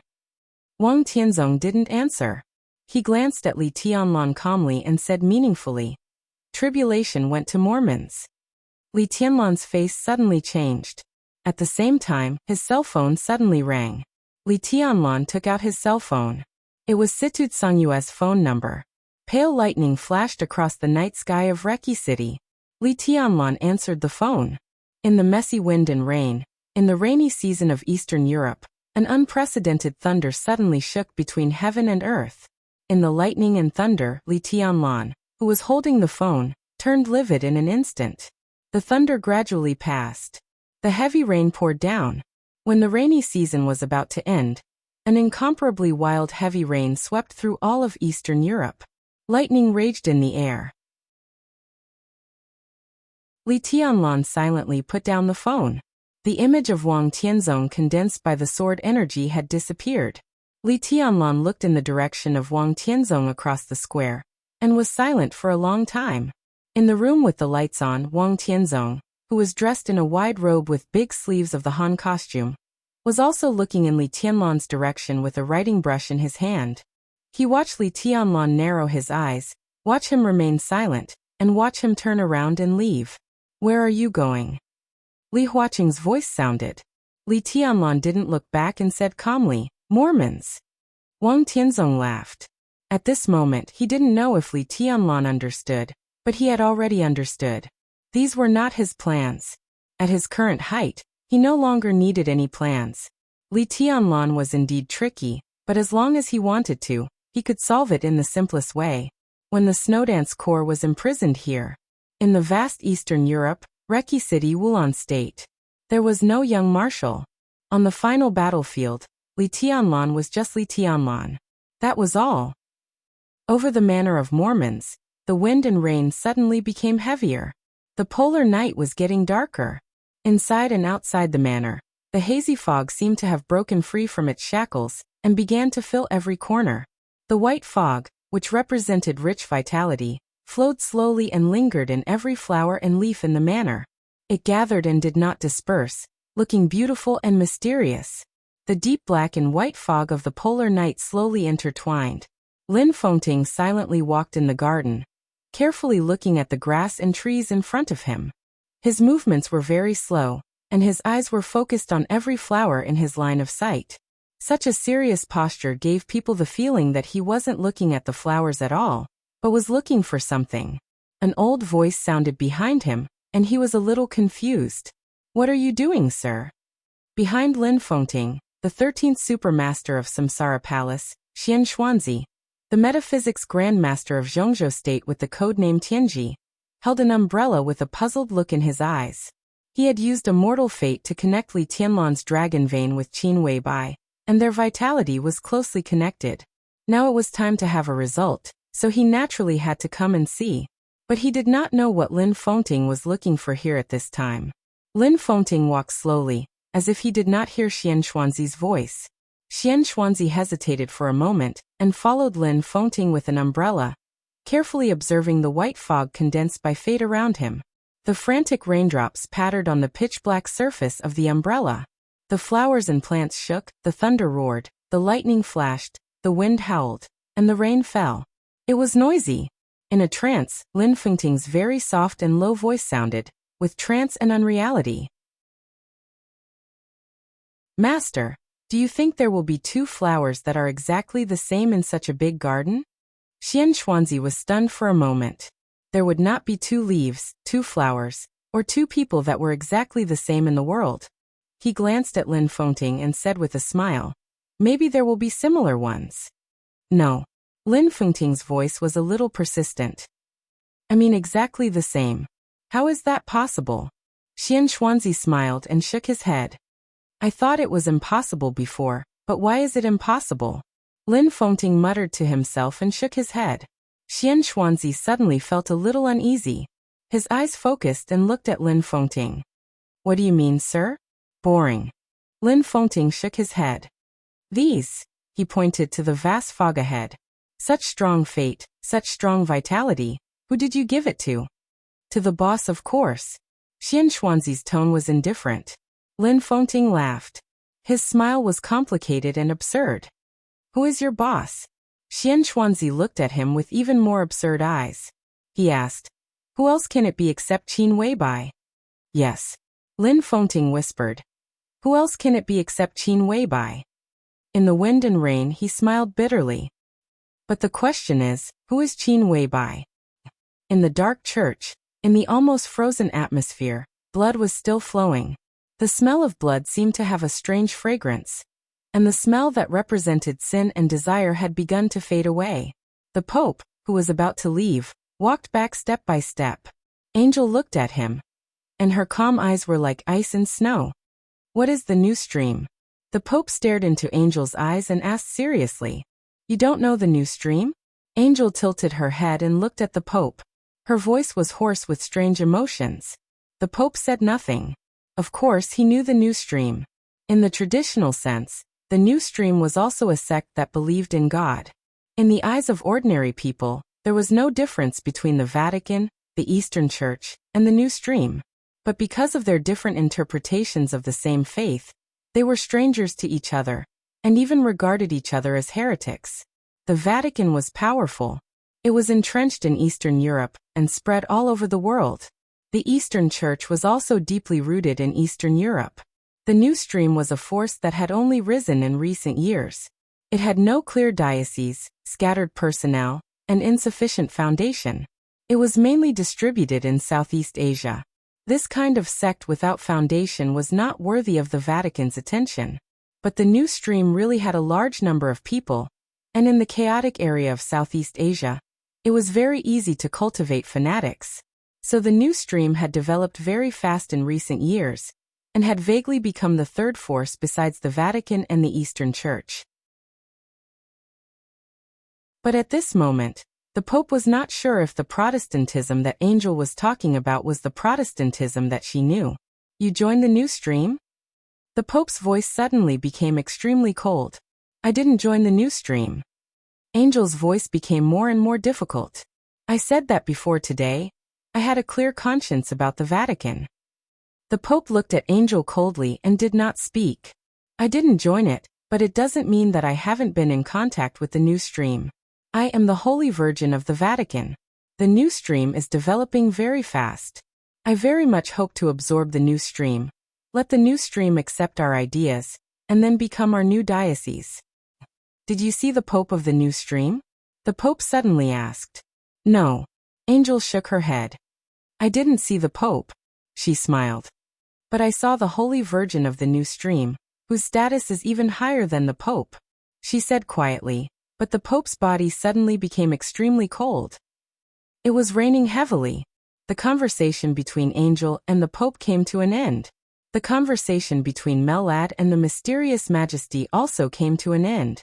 There was silence at the end.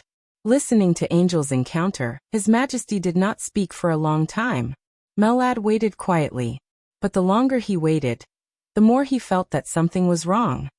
You mean that Arsis arranged a lot of confidants for Angel? / to be exact, there are 16. Mellad said seriously. That is to say, Angel had 16 men overnight?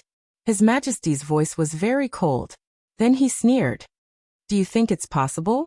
Mellad seriously thought about the situation at that time.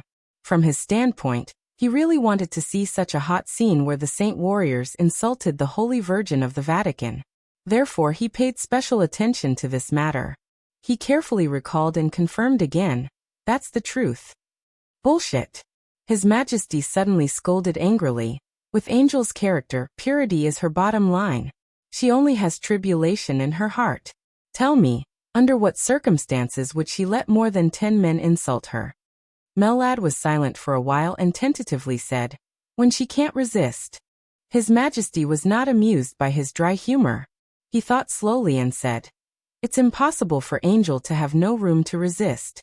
There's something wrong with this matter. It's impossible. His voice was silent for a while, and he suddenly asked, how many times has Angel been in contact with the Samsara Palace? As far as I know, there was only one time in the Holy Land. Mellad said, that night, I saw Qin Weibai and Lin Fengting. Angel was also there.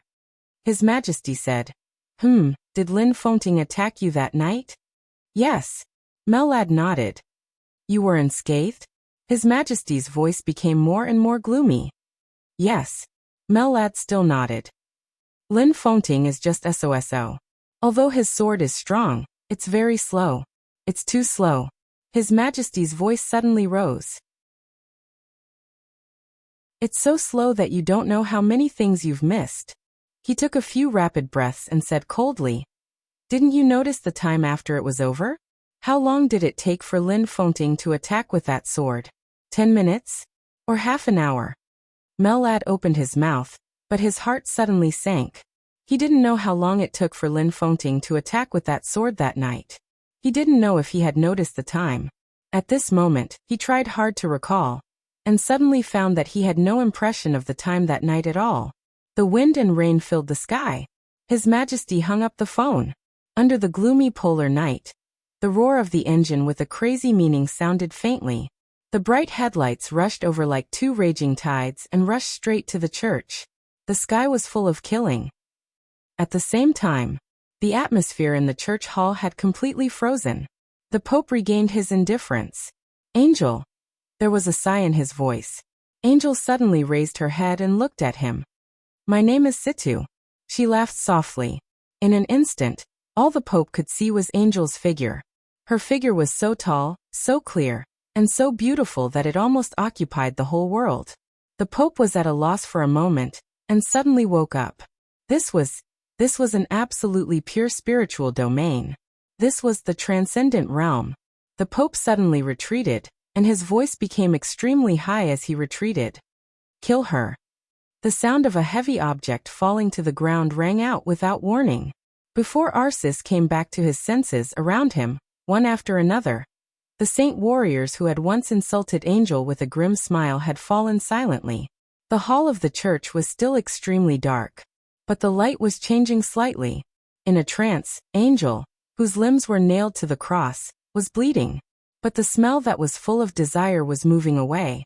Her body was no longer naked. The torn white dress reappeared on her body, extremely clean and tidy. Arisis's eyes widened in disbelief. Was everything just an illusion? How was it possible? Angel, who was wearing a white dress and bleeding, slowly opened her eyes. Trash. She looked at Arsis, and there was undisguised arrogance in her tone. I said that you are a clown. And I have the will and spirit that you lack the most. How dare you insult me? Arisis's huge body suddenly trembled. Extreme anger swallowed all his reason in an instant. The whole night, all the scenes, the cruel revenge, the desperate struggles and wailing, were all the scenes he had imagined. Now Angel's dress was neat and tidy. When the illusion disappeared, she was so arrogant. You. Arisis's fingers kept trembling. Angel glanced at Arsis coldly. Arisis's face was angry and resentful. In Angel's spiritual domain, he didn't feel anything strange, but Angel spat out a mouthful of blood directly. At the same time, the Pope's aura also quickly weakened. The Pope's figure began to retreat quickly in the darkness, but his order did not change. Arsis, kill her. Angel laughed. Outside the church, the wild and galloping vehicle crashed into the church. In the polar night sky, there was a fire burning in the continuous heavy rain. Angel's body straightened up and she said calmly, Everything you did tonight is blasphemy. You are guilty.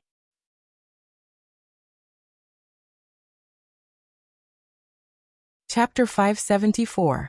The Pope quickly stepped back. He had been standing on the altar all his life, controlling people's hearts, and his words were law. It could be said that he was extremely brilliant.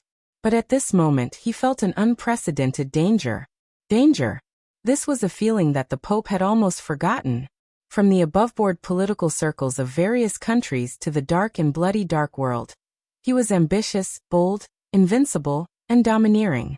But he never felt that anyone could threaten him. He really didn't understand martial arts, not at all.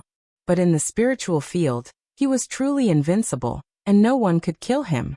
But at this moment, the omen of death was so clear. It was like a dark shadow was crazily spreading over. The surrounding space was collapsing and the earth was cracking. Stars were falling and light was disappearing. Deathly silence and coldness spread over with an almost eternal darkness, swallowing everything like an abyss. Countless scenes kept changing in front of him, and finally returned to reality. The reality was Angel's eyes, so beautiful that they occupied everything. The transcendent realm. At this moment, the Pope could finally be completely convinced that in his invincible spiritual field, there was now an opponent who could compete with him. The traitor of the Vatican, the Holy Virgin Angel, had also entered the transcendent realm. How was this possible? The Pope only felt that everything that had happened today was extremely absurd. Everything that Angel had experienced, all the insults, and the sinful desires, were all illusions. But when he was unprepared, even he was deceived. A faintly discernible sense of panic gradually took over his consciousness. The Pope's retreating figure suddenly stopped. In an instant, his pupils condensed and shrank, and there was a pure and flawless silvery white color between his eyes.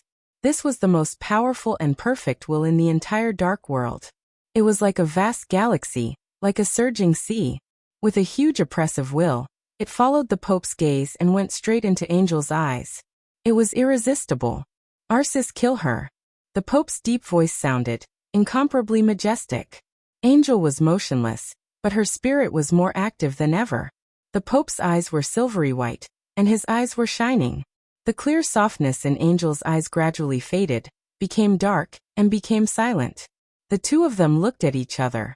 The same perfect will instantly met. At that moment, the Pope did not feel any ordinary emotion in Angel's will. It was darkness. Deathly silence, coldness, numbness, madness, and incomparable despair. The Pope suddenly opened his eyes wide. In this darkness he finally saw the truth. He knew Angel's mental state very well. With her temperament, it was impossible for her to enter the transcendent realm for the rest of her life. Even at her peak, there was still a long way to go before she could enter the transcendent realm. After encountering tribulation, her mental state had been unstable. It was already good enough that she had not regressed. It was impossible for her to continue to improve. From saintess to rebellion, to being purified, all the experiences might stimulate Angel's will, but it was impossible for her to break through to this level. There was no traditional realm in the spiritual domain. The transcendent realm was the only realm. There was a natural moat between this realm and the upper and lower realms. It was even more exaggerated than martial arts. To some extent, Angel had no room for improvement. But at this time, the willpower and spirit displayed by Angel were indeed in the transcendent realm. That vast yet incomparably condensed will was so dark, so despairing. This was not Angel's state of mind at all. Naturally, it was not Angel's will. The darkness was like a tide. With a madness and malice that almost buried the entire era, it swallowed the Pope in an instant. The whole church was completely boiling in the silent wind and rain. Like a mad bull, a vehicle soared into the air and crashed into the front door of the church. The harsh alarm and the angry roar sounded at the same time. The polar night was silent. The heavy rain fell. The fierce wind all over the sky stopped for a moment. A figure that was not very tall appeared in the air like a shadow. He raised a palm. All the airflow around him stopped in an instant. As the most elite force of the Holy Disarmament Corps, countless saint warriors reacted immediately. A saint warrior in heavy armor, who was obviously ready for battle in advance, suddenly rose into the air and shouted, "Who is it?" The stagnant ice wind shook slightly. In the silence, the body of the saint warrior who had rushed into the sky shattered silently. At this moment, it seemed that countless sharp blades had split his body. The broken pieces of flesh and blood spilled down and fell to the ground with a dull sound. Please turn the page if this chapter is not over. This picture was so clear and cruel that the Holy Disarmament Corps, which was full of fighting intent, was silent for a moment. Everyone stared at the thin figure in the air, who was not tall and could even be said to be slightly short. Black tights and silver mask. He stood there without any emotion that a human should have. In a trance, he was like a knife, sharp enough to split everything. After a moment of silence, the figure standing in the air seemed to glance at the Holy Disarmament Corps below. A hoarse and deep voice sounded, with extreme indifference. Zhongzhou State, Situanjia. Where is Arsis? Countless curses filled with anger and murderous intent suddenly rang out. How dare you? Heresy, kill him. He should be purified. Guilty. This is blasphemy. Damn it. Amidst countless curses and roars, Tribulation stared ahead quietly. It was raining cats and dogs. In the deep night, it took him several hours to drive across a distance of nearly 1,000 miles. Tribulation's body was a little tired, but his whole soul was burning. He didn't flinch or hesitate. In the air, he took a step forward and whispered, "I'm here to pick you up." The stagnant night wind began to surge as he moved forward. Between heaven and earth, the gale from all directions continued to gather around Tribulation's body. He moved forward slowly. Countless of the most elite saint warriors around rushed forward without hesitation.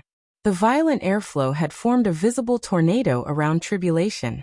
The space was constantly shaking because of the hurricane. Tribulation glanced down. There was no emotion in his eyes. The gale burst. The wind, which had been condensed to the extreme, burst like a knife, and kept flying with the chilling, killing intent. The shrill sound of the wind kept reverberating, getting louder and louder. The airflow that kept exploding came in wisps, and each wisp carried a fatal edge. Between heaven and earth, the killing intent soared to the sky. In the corner of the church, Mellad had already stood up. Tribulation's figure slowly moved forward in the air. Countless saint warriors rose into the air, and then fell. Blood, broken limbs, and minced flesh spread all the way with death. How is it possible? Mellad's eyes were extremely solemn.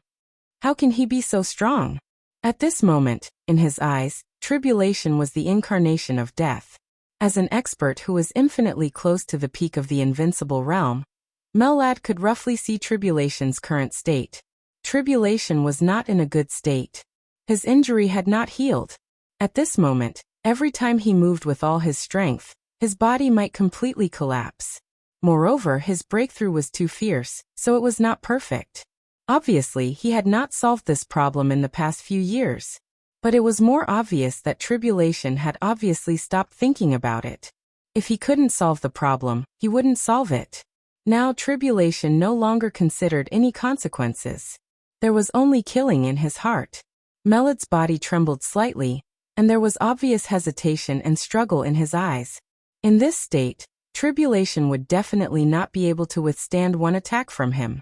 Mellad was sure that as long as he appeared in front of him, he could beat Tribulation into a bloody mess with just one punch. Not to mention him, any ordinary Invincible Realm expert, even a half-step Invincible Realm expert, or even a peak of the Thunder-shocking Realm expert could kill Tribulation with a full blow. But similarly, any Invincible Realm expert, close to the peak of the Invincible Realm, or even at the peak of the Invincible Realm, would not be able to withstand a blow from Tribulation. In this state, anyone was qualified to bet life and death with Tribulation, but he was also qualified to bet life and death with anyone. His body was extremely fragile, but at this moment, the sharpness he showed had far exceeded that of an ordinary Invincible Realm expert. Instead, he had steadily entered the peak of the Invincible Realm. This was Tribulation in his normal state. There were no injuries or hidden dangers. As the strongest assassin in the dark world, this was his own sharpness. I told you, don't underestimate Tribulation. His Majesty's voice sounded in the phone, extremely low. And why do you look down on him? What's the concept of breaking the existing martial arts and entering the Invincible Realm when he is in the Chi-controlling realm? This proves that since the 4 realms of martial arts, his Chi-controlling realm is the most perfect. In terms of the Chi-controlling realm alone, he is even more perfect than the Chosen One. Who dares to look down on such a monster? His breakthrough is so fierce that he can't exert all his strength at all. But if he doesn't care about anything, who can stop him in front of us? This is a peak assassin who can gamble with the life and death of an expert in the peak of the Invincible Realm. His Majesty's voice was a little emotional. The Vatican is finished. Mellad hesitated for a moment. This chapter is not over. Please turn the page. Stop him. His Majesty's voice suddenly became extremely cold. At least hold him back. Angel must die. I can't hold him back. Melat smiled bitterly without hesitation. It was easy to kill such a tribulation, and it was also easy to be killed by him. But it was not easy to hold him back. It was as difficult as ascending to heaven. The will that represented the darkness surged wildly. Time was going back in a hurry. Angel looked at the Pope in front of her. In a trance, she seemed to have returned to the Holy Land more than a month ago, to that night in the hotel in the Holy Land. In the hotel room, Melat stood beside her. In front of them were Qin Weibai and Lin Fengting. The hidden patriarch of the Lin clan began to draw his sword. The sharpness of the sword was so strong that everyone ignored everything else.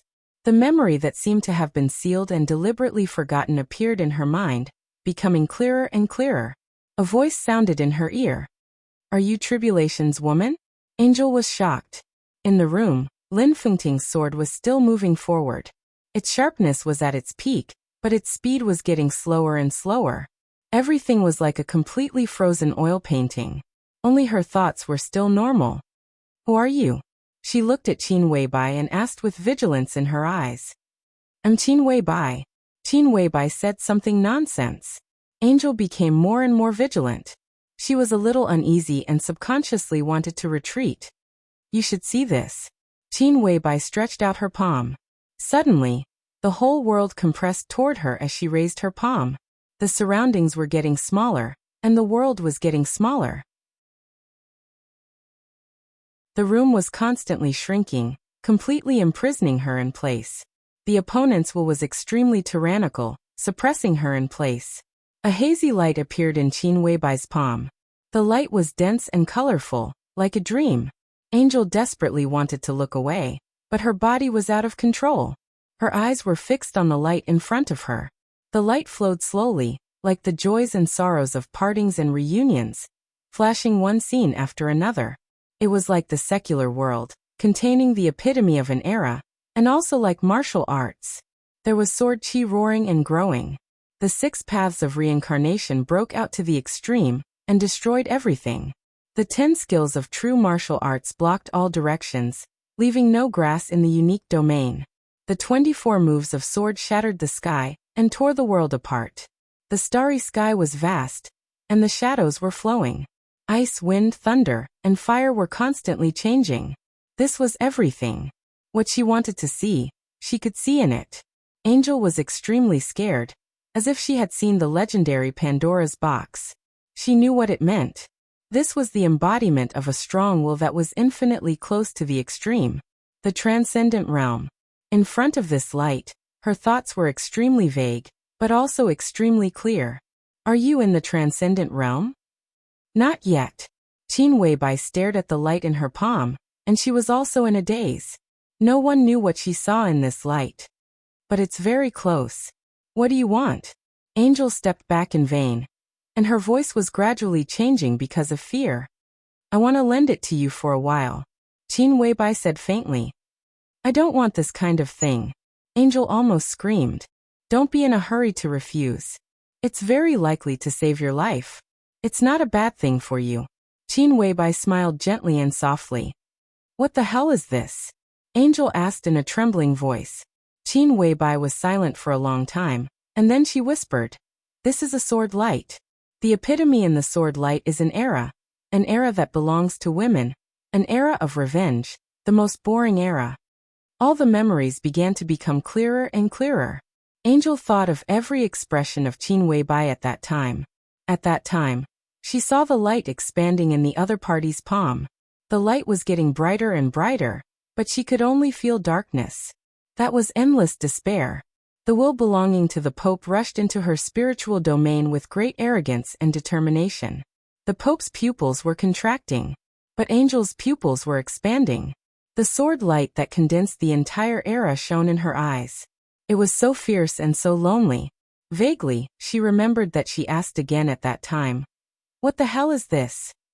Qin Weibai's answer seemed equally clear at this time. The heart of despair. End of this chapter. Bookmark for easier reading.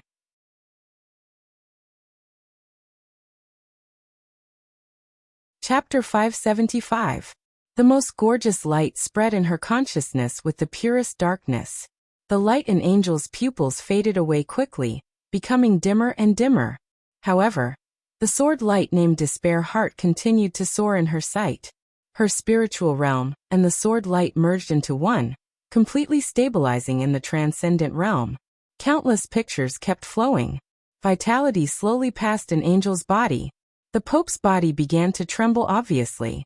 The colorful sword light appeared in his consciousness with countless pictures without warning. The pictures began to flash quickly, like a dream. Someone set off a gust of wind in the depressed deep sea. Someone gathered rainwater in the dry desert. Someone flicked his fingers and lit fire in the ice and snow, evaporating the glacier. Thunder rose between day and night, and the power of heaven fell. Someone climbed to the sky and reached the clouds. In the brightly lit city, thousands of people bowed their heads. Under the attention of the whole world, someone took over the divine sword. The tide slapped against the cliff. In front of the boulder engraved with names, someone was saying something to him.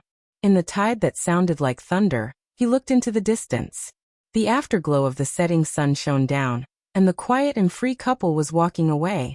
In the attic in the ice and snow, the girl was practicing one movement after another. The serious-looking woman corrected her every expression harshly, smiling, raising her hand, walking steps and swinging her waist. A golden dog appeared in the solemn and quiet airport. The heaven and earth suddenly shattered into a fist and fell down. He walked into the spacious and solemn conference room. The giant standing at the peak of power stood up at the same time. He waved his hand casually, and sat down directly opposite the main seat. At the grand military parade, the most elite troops shouted "Invincible," with fanatical expressions. One after another, the Invincible Realm experts who were powerful in the dark world bent down in embarrassment. He appeared in one picture after another. The solemn meeting, the warm banquet, and the fierce battle.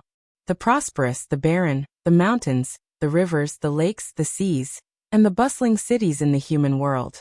He walked over naturally, and everything was under his feet.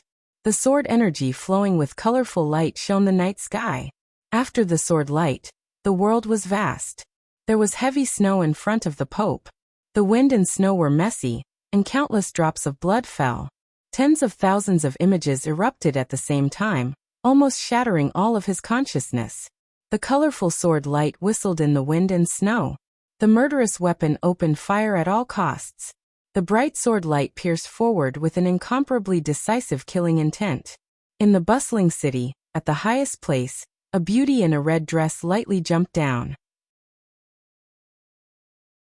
The sword intent, which seemed to be infinite reincarnation and also seemed to be exploding to the limit, filled the sky, and the colorful sword light was burning. If this chapter is not finished, please turn the page. Facing everything, he advanced courageously in the sky full of starlight. The black waves swept up to the sky, and the huge stone engraved with glory shattered. The figure fell powerlessly into the deep sea, and the perfect figure fell from the sky. Flowers withered, trees were crushed, and the water was turbid. On the other side of the barren mountain where all the palaces had collapsed, a warm hand held a boy's hand as they walked through the wind and snow. His figure was elegant, but his voice was a little lonely. "Grandpa Lin, I want revenge." "What hatred? From today onwards, it was all over. They've repaid what they owed you." "Ah." The Pope suddenly hugged his head with both hands and roared. 2 lines of blood shot out from his eyes. His face was twisted and pale. Countless images continued to appear in his consciousness. Thousands, tens of thousands, hundreds of thousands, and millions of them. The cherry blossoms of North Island, Tribulation, and Angel, who were still young, appeared in his consciousness. Countless people's lives and endings flooded into his mind like a tide, and finally turned into a flame, burning his will, faith, and even soul. The vitality in Angel's eyes was getting fainter and fainter. The Pope struggled to raise his hand. Puff. In front of Angel, Arceus held a slender samurai sword and directly pierced Angel's chest. All of Angel's vitality began to break under this sword. There was no future anymore. This was real despair. She closed her eyes, and all her will began to burn like never before, as if she was going to destroy everything. A mouthful of blood sprayed directly from the Pope's mouth.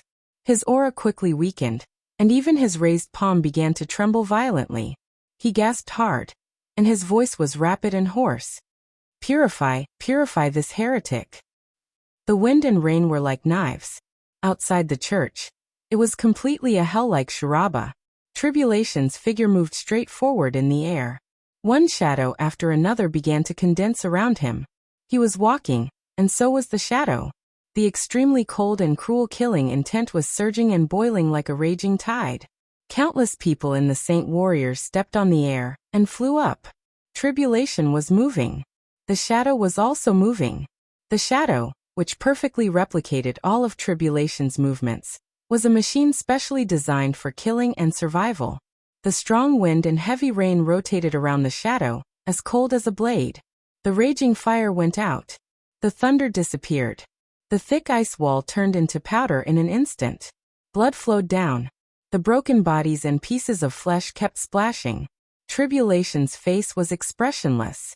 It seemed that he had never been like this in his life. He moved forward seriously killed, and was so focused. Everyone, this chapter is not over. Please turn the page. In front of him, they were both non-entities and opponents. Ice-condensing realm, fire-flaming realm, thunder-shocking realm, peak of thunder-shocking realm, and even half-step invincible realm. Tribulation went all out to deal with every opponent. One blow. Only one blow. No matter who stood in front of him, he was turned into flying pieces. Flesh and blood. It was calm, but it moved forward with indomitable will. More and more Saint Warriors gathered, but fewer and fewer of them attacked. The Saint Warriors began to retreat, and Melad's figure finally walked over from the corner of the church with difficulty. Before today, Melad had never thought that he would be afraid of anyone. As an expert who was infinitely close to the peak of the invincible realm, he would not be afraid of any battle under any circumstances. After all, even if he was not an opponent, he could leave the battlefield calmly. But at this moment, in the face of tribulation, although he did not want to admit it, he had to face the fear in his heart. This fear was so strong that every step he took was incomparably difficult. This was the opponent that Melad was most unwilling to face. Such a tribulation. In front of him, this was not a battle at all. It was a gamble with his life. His Majesty asked him to hold the other party back. But he couldn't hold him back at all. No one could stop tribulation in this state. Such a battle was really a moment of life and death. Bang!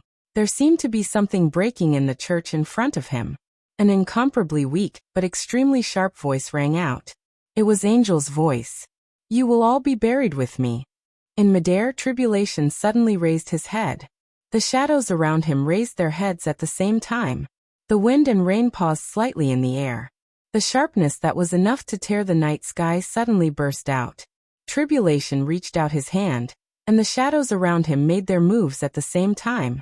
The wind and rain hovering in front of him gathered together at the moment he made his move. With a push of his hand, it turned into a hazy arc of light. The water rippled. The next second, blood bloomed. Melad suddenly gritted his teeth. His body rushed up into the sky with countless residual shadows. Like a bolt of lightning, he pounced on Tribulation. The moment when it seemed to become extremely fast, and then extremely slow, Tribulation glanced at him. His eyes were extremely calm, without any emotion or life or death. He put his palm up. The black shadows around him dissipated. A sharp sword chime filled with killing intent suddenly sounded between heaven and earth. With the vast heaven and earth as the sheath. With the wind and rain all over the sky as the sword. Without dodging, Tribulation stared at Melad. His arm fell, and he directly slashed with his sword. End of this chapter. Bookmark for easier reading.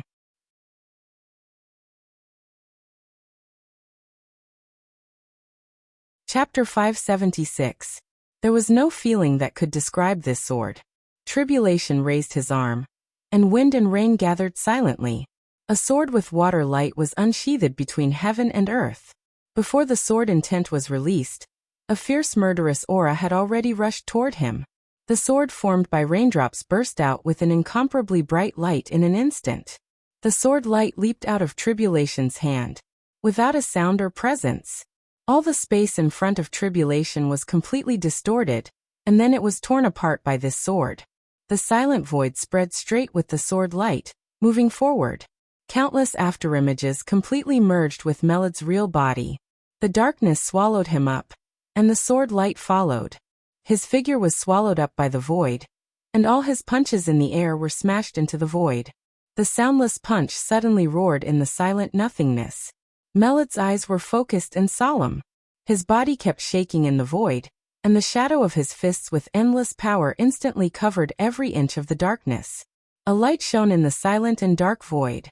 A hazy and cold clear light spread out crazily with his continuous punches, like stars. Starlight appeared in the silent void. The starlight shone mysterious and vast. Charge. Without the slightest hesitation, Melod's figure directly began to charge at full speed. It was as if endless starlight had filled the night in an instant. The dark void was torn into pieces. The distance between the two sides suddenly narrowed. The sword light, which was composed of water light, was not fast, but it could not be avoided at all. It flew over and collided with a hazy group of stars. Melod's body suddenly stiffened in the air, and his expression became a little strange. Tribulation continued to move forward without stopping. 1 step, 2 steps, 3 steps. The sound of the rain was silent. The sound of the wind suddenly became chaotic.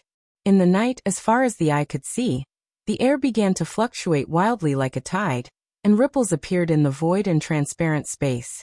The incomparably small sword with water light quietly entered the starry sky around Melad. That was the starting point of all the fluctuations.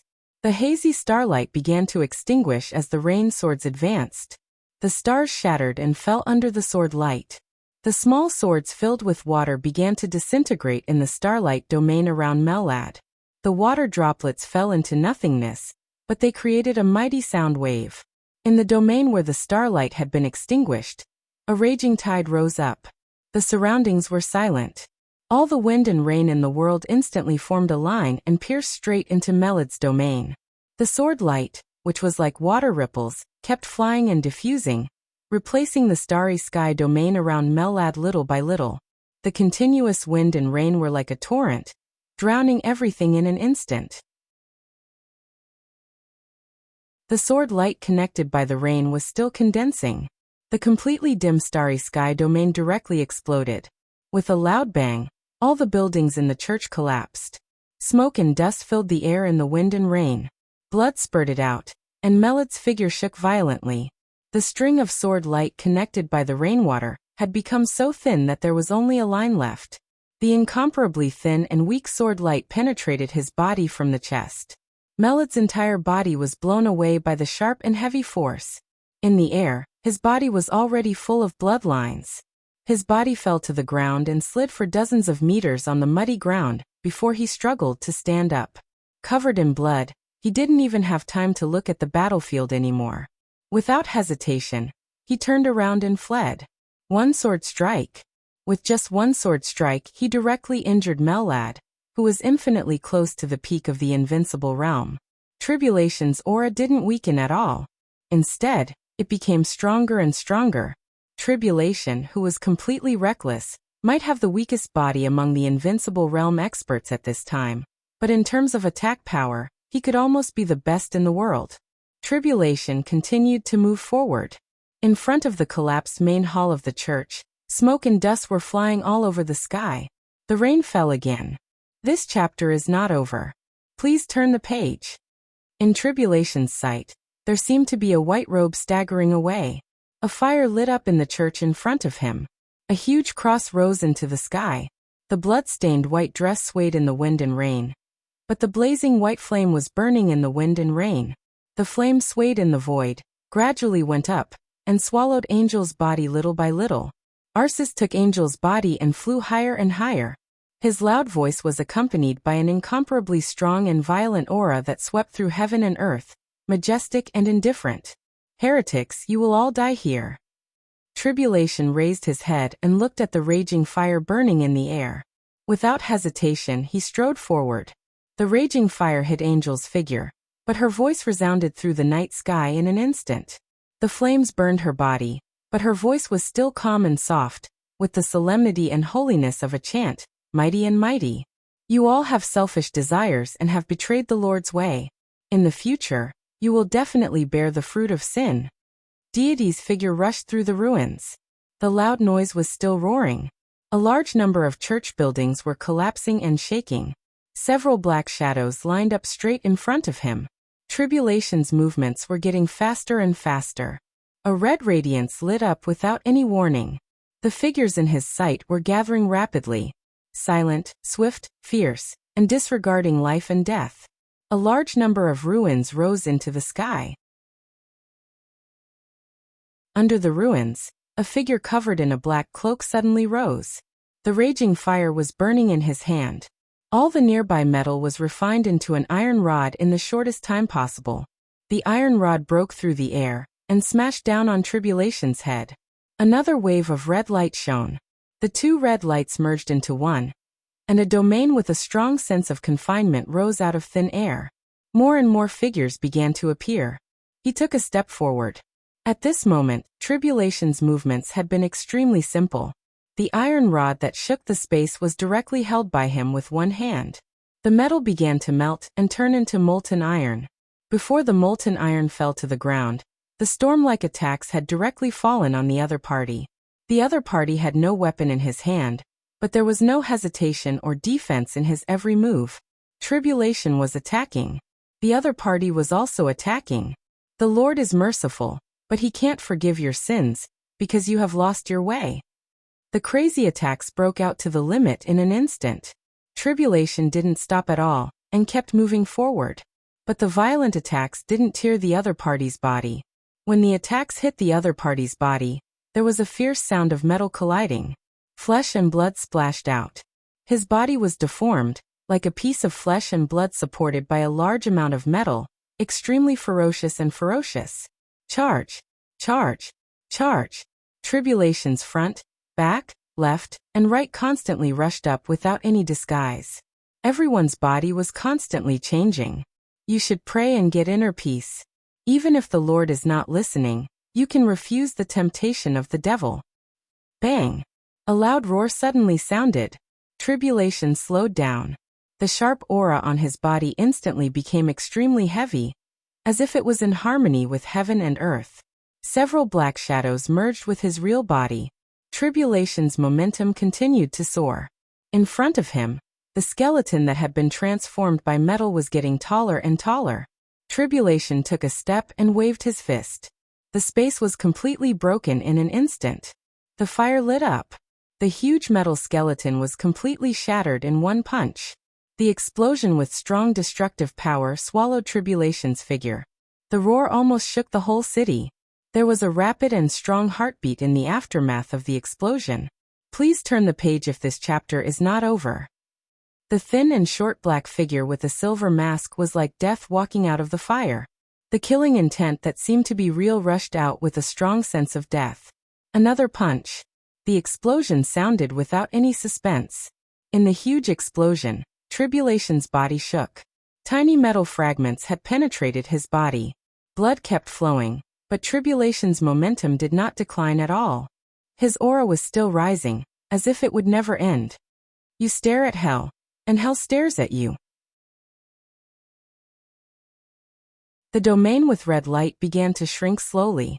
In the domain, the figure kept changing, becoming taller and taller. The figure became more and more ferocious and approached without hesitation. There was finally a flash of mockery in Tribulation's eyes. A super soldier of this level, with this degree of transformation, this degree of defense and attack, was qualified to cause some trouble to an invincible realm expert alone. Not to mention in a group. There were super troops that had been transformed by themselves all over the world, but few could reach this level. This was almost the limit of the current scientific transformation of the human body, and it was also the strongest level. The strongest level could only come from the strongest country. Crack. The sound of bones breaking rang out. In his sight, the elbows of the remaining black-robed soldiers suddenly bent backward to the limit. The black muzzles stuck out from their elbows, and their bodies gradually burned with flames. Violent gunshots rang out. With the most penetrating special bullets, The scorching temperature directly shot out from their eyes, turning into lasers that could burn everything. Zhongzhou State, the Terracotta Army. Tribulation laughed. There was no warmth in his eyes, and his low and hoarse laughter carried the most violent killing intent. One after another, pitch-black shadows appeared beside him. Bullets flew wildly, scarlet and dazzling lasers. A domain that was close to absolute confinement.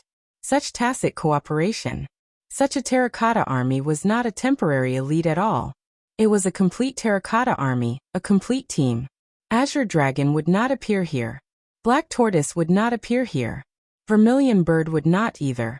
It was self-evident which team the terracotta army in front of him belonged to. Those who blaspheme will not be forgiven, nor will they live forever, nor will they enter the divine kingdom. Tribulation's hands began to make mudra. Beside him, shadows began to form hand seals one after another. The straight lasers instantly broke into countless pieces and flew everywhere. The bullets in the air exploded in the air, and cracks appeared in the red domain. The large ruins under his feet began to tremble, and the fierce wind rose. With tribulation as the center, heaven and earth within a radius of tens of meters became completely chaotic in an instant. All-embracing collection. Tribulation's palm made the last mudra. His body glowed. Angel's calm voice continued to ring, like the end. The Lord has sent a messenger. The sinner will fall to hell forever. The light burst out. The shadows around tribulation were blown by the strong wind. The strong wind disappeared. An incomparably gentle stream of air blew past him. Tribulation's eyes were dead and empty. A whole group of terracotta army was still charging forward. As the wind blew, their bodies began to disappear, turning into the finest powder, swirling in the air. In front, the blazing white fire had completely swallowed Angel. Arceus stood high in the sky and looked down at him, his face full of rage. Tribulation glanced at him, stepped forward and whispered, "I'm here to pick you up." End of this chapter. Bookmark for easier reading.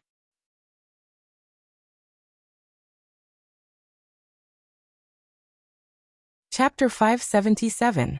The wind and rain howled. The pale lightning was still flickering in the air. With the church as the center, people in the whole block near Mormons were running and gathering. In the chaos of Eastern Europe, the Vatican had made the largest investment in the dark world in recent years. Nearly 2,000 saint warriors had gathered in Eastern Europe. Under the leadership of Arceus, this was a force that was enough to make the dark world tremble. At this time, this force had been concentrated in Mormons. In the mournful wind and rain, nearly 2,000 people charged in the direction of the church at the same time. The whole church had completely collapsed. The saint warriors stationed in the church suffered heavy casualties. Mellad fled with serious injuries. The Terracotta Army, which had appeared here under the impetus of countless conspiracies, was completely annihilated. The wind and rain were messy and erratic. Above the church, the blazing white flame burned and danced in the wind and rain. It seemed to be the most holy and pure color in the whole night sky. The flame completely wrapped Angel, and was getting closer and closer. Her white dress began to deform slightly in the flame, straightened, and finally became hot. The hem of the dress began to burn. This time, Tribulation and Angel were no longer separated by tens of thousands of miles. They were no longer separated by a vast sea of mountains. There was no faith between them that prevented them from holding hands. What stood in front of them was no longer the world that had been cruelly cut off. Instead, there was only Arceus and this ball of fire. Crack! Tribulation moved straight forward. Dense sounds came out of his body, like the sound of bones breaking. He killed the Holy Disarmament Corps, seriously injured Mellad, and destroyed the Terracotta Army. At this time, his whole aura had become completely violent, and had climbed to a peak that he had never reached in his life. The sound of bones vibrating became clearer and more intense. No one could see Tribulation's expression. Under the mask, his eyes gradually twisted and became dangerous and ferocious. "You deserve to die." His deep and hoarse voice sounded, like the will of heaven and earth. "I told you you're all going to die here." Arceus's aura had been rising. The medicine that Mellad had given him had been fully exerted in his body at this time. The domain belonging to the peak of the invincible realm continued to gather around him, and finally turned into a miniature domain with a radius of only a few meters. The domain, which was condensed to the extreme, firmly imprisoned Angel's body in the air. There was a void inside the domain, and only the white flame was constantly burning. Heresy. Arceus grinned hideously. His voice shook at the same time as the thunder in the sky, almost resounding throughout Mormons. You seduced the Holy Virgin. This is your punishment. A thick palm that symbolized absolute power was raised. Tribulation's figure began to sprint. Go to hell. With a loud and vast voice, Arceus's palm began to fall. The distance was neither too far nor too short, and it was almost a straight line. In an instant, the domain around Arceus began to shatter. A black shadow appeared beside Angel. Tribulation was sprinting, and so was the black shadow. The black shadow cut directly into the white flame beside Angel, and opened his hands. Tribulation took a step forward. It would only take 1 second, no, only half a second for his real body to swap places with the shadow and appear next to Angel. Half a second. Time passed so quickly, and the distance was so short. Buzz. An ear-piercing sound wave suddenly swept across the void. To ordinary people, this sharp sound would only be a fleeting sound. However, in the ears of experts who were absolutely focused in battle, it was a sharp sound. If this chapter is not finished, please turn the page. It was like a steel needle piercing directly into the ear. The domain around Arceus was completely shattered by Tribulation's sudden advance. But before Tribulation had time to change his position, a new domain had appeared beside him again. This was not a man-made domain, but the power of science and technology. Strictly speaking, it was a magnetic field. The huge magnetic field enveloped Tribulation without warning, because the extremely strange suction came from all directions and acted on Tribulation's body in an instant. Puff. Tribulation, whose attack power was the best in the world but whose body was already extremely fragile, suddenly deformed in the huge suction. Countless bones were dislocated in his body, and blood flowed from every part of his body. There was no time to react. As soon as the magnetic field appeared, Tribulation was seriously injured. In a very short period of time, all that was left in front of Tribulation was the silver disc that suddenly appeared in front of him and was spinning wildly. The silver disc was extremely three-dimensional, less than 1 meter long. As it rotated at an extremely high speed, all the wind and rain around it were repelled by it. The pure magnetic field completely acted on Tribulation's body, making his footsteps that were about to step out completely stiff. Anyone who had a certain status in the Dark World or knew Zhongzhou State very well would not be unfamiliar with the disc in front of them. This was a luxury that the whole Dark World dreamed of, and its status was even second only to murderous weapons. This was the combination of cutting-edge materials and cutting-edge technology. The so-called disc had a name that was famous in the Dark World. Four Spirits Armor of Zhongzhou State, White Tiger Armor. It was different from the silent concealment and camouflage of the Azure Dragon armor. It was also different from the exaggerated penetration and lethality when the Vermilion Bird armor transformed into the string of a rainstorm. The White Tiger armor was also a piece of clothing, but this disc was its real fighting posture. Its greatest function was the magnetic field in front of it, which was absolute confinement and suppression. The White Tiger armor imitated the domain of the Invincible Realm. For any expert below the Invincible Realm, it was a nightmare. Tribulation's current combat capability was at the peak of the Invincible Realm, but his body was not even as good as an ordinary half-step Invincible Realm expert. His extremely fragile body directly suffered unprecedented damage in the magnetic field that suddenly appeared. Melad, General Shang of 9 Serenities in Zhongzhou State. 2 disciples. His Majesty, who had been hiding in the dark, finally showed his fangs again. Compared to Melad, the magnetic field of the White Tiger armor was the most fatal killing move for Tribulation in this state. The magnetic field couldn't kill Tribulation, but it slowed down Tribulation's body for a moment. Everything in the world often had 2 results in an instant. Tribulation didn't change his position with the black shadow.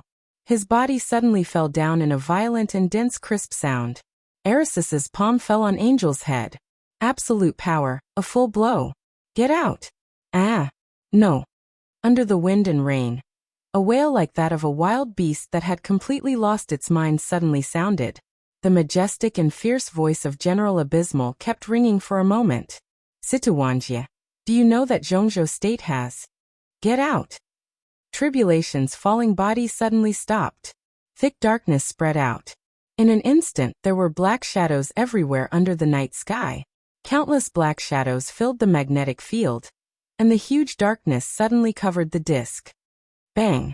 The incomparably strong white tiger armor suddenly shattered. General Abysmal's old and stunned face appeared for a moment. Tribulation's body rushed over. Shang's figure suddenly disappeared on the spot. Countless blood, pieces of flesh, broken bones, hair, and brains fell from the sky. The darkness was whistling. Blazing white fire. This chapter is not over. Please turn the page. The flames were burning fiercely. Under the huge force, Angel's body suddenly fell. The flames around her suddenly surged, extremely fierce. The custom-made white dress turned into dust. Angel's body began to disappear in the flames, bit by bit. Bright and dim, between life and death. The blazing white flame dimmed for a moment. Angel, with a ferocious knife wound on her face, glanced at Tribulation in a trance. Thousands of words, deep feelings, vows of undying love, and unswerving love were so small in the face of death.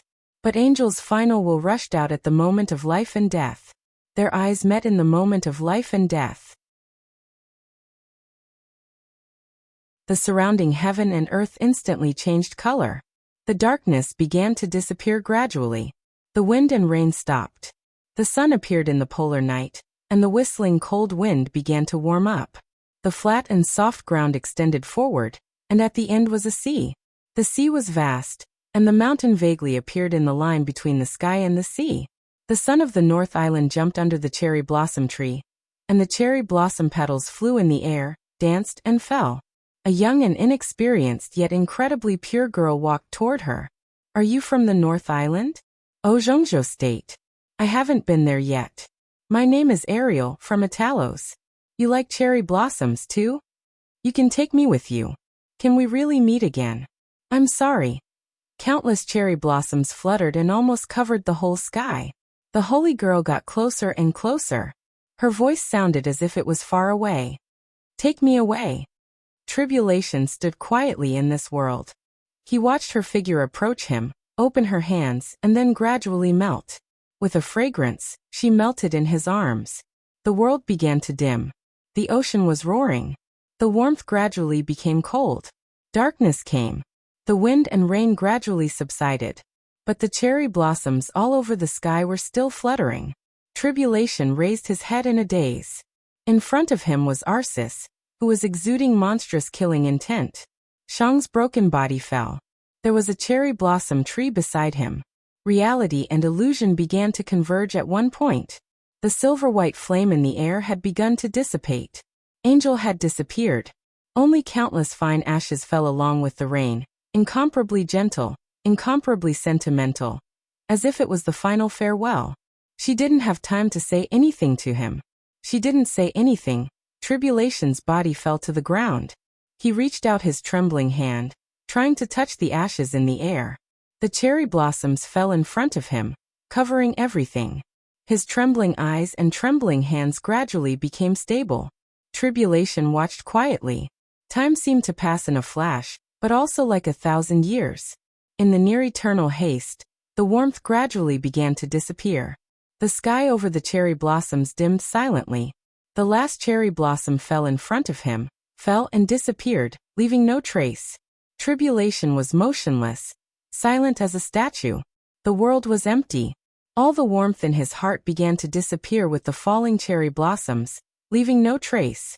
Far and near, countless saint warriors began to gather and rush over. Tribulation moved his body. The whole world, the whole world, the whole city. There was no more concern in front of him, only the enemy. Tribulation's body trembled. He laughed miserably. End of this chapter. Bookmark for easier reading.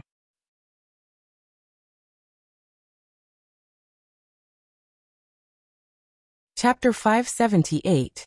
He laughed bitterly without making a sound. Tribulation raised his head. The cold mask covered his face, suppressing all his emotions and holding them in his heart. A faint wetness flowed down the mask. It was extremely cold, with the last hesitation and timidity. The thunder in the sky gradually faded away. The heavy rain that had covered Eastern Europe for several days and nights finally stopped. The world was silent. A depressing and strange atmosphere began to ferment and spread rapidly. Tribulation stood there, as if he had no consciousness. More and more saint warriors rushed into the church, but at the same time, they slowed down their pace.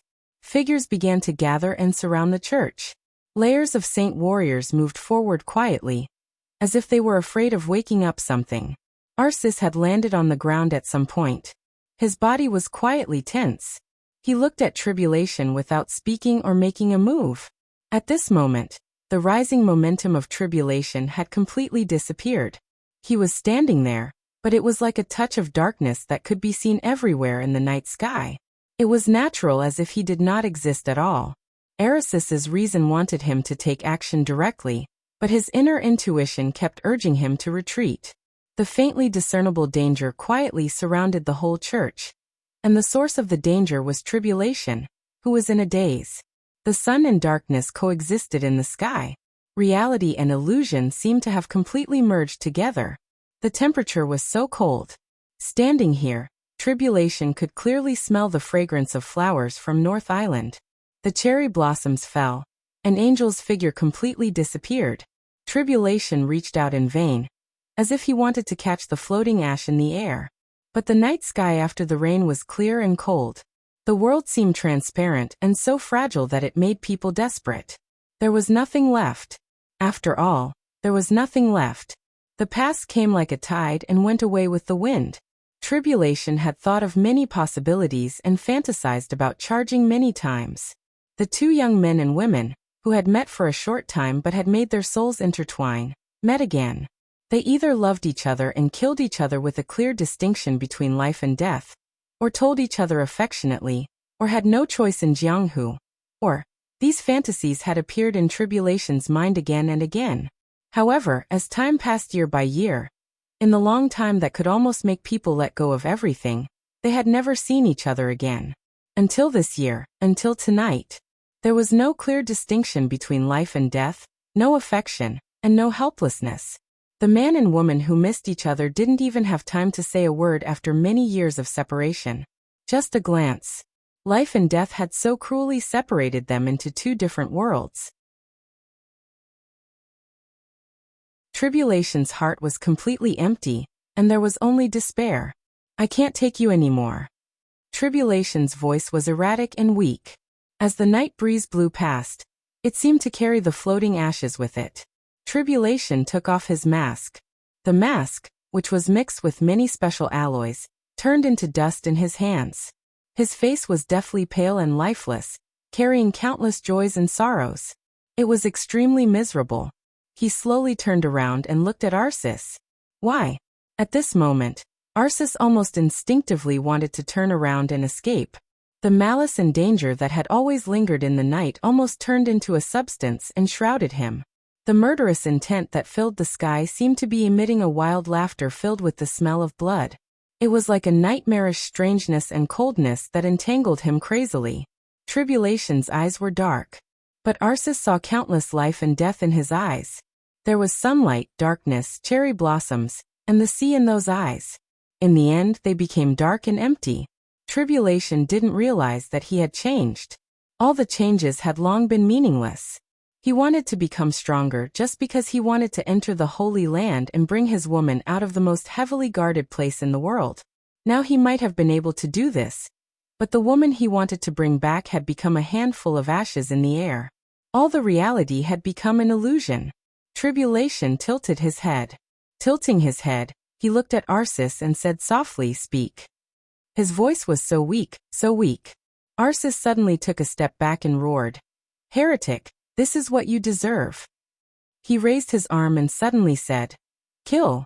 Kill him." The saint warriors surrounding Tribulation were getting closer and closer. With Arisis's roar, countless saint warriors suddenly roared and rushed directly to Tribulation. Lightning, raging fire, icicles all over the sky, and cold wind whistled at the same time. Tribulation's figure was distorted. There was no shadow around. His whole person had completely turned into a shadow. Tribulation's arms, legs, and head were all twisting, becoming invisible and intangible. The extremely dense darkness roared with death. There was a bloody light in the darkness. All the raging fire and lightning disappeared completely in an instant. Amidst the extreme silence, death sneered as it covered life. Blood fell like heavy rain. Pieces of flesh and blood flew high into the sky. There was only flesh and blood. The darkness roared for only a moment, but the flesh and broken bones that had been cut off had already fallen in the air. The large pieces of flesh and blood were so dense that people couldn't even tell which part it was.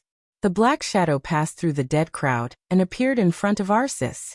Then it came behind him. This black shadow appeared in Arceus's consciousness. The sharp pain had suddenly spread all over his body from his back. Blood burst out behind him. An ordinary short knife had cut open his skin and torn a large piece of flesh and blood. Arceus opened his mouth, but before he could roar, his chest had already collapsed under the tremendous force. The roar turned into a spurt of blood, and the extremely blurred and distorted figure dragged his body and smashed it into the ruins on the ground. The whole ground shook with a loud bang, and countless smoke and dust rose. The black shadow kept changing. It didn't dodge, but attacked all the way.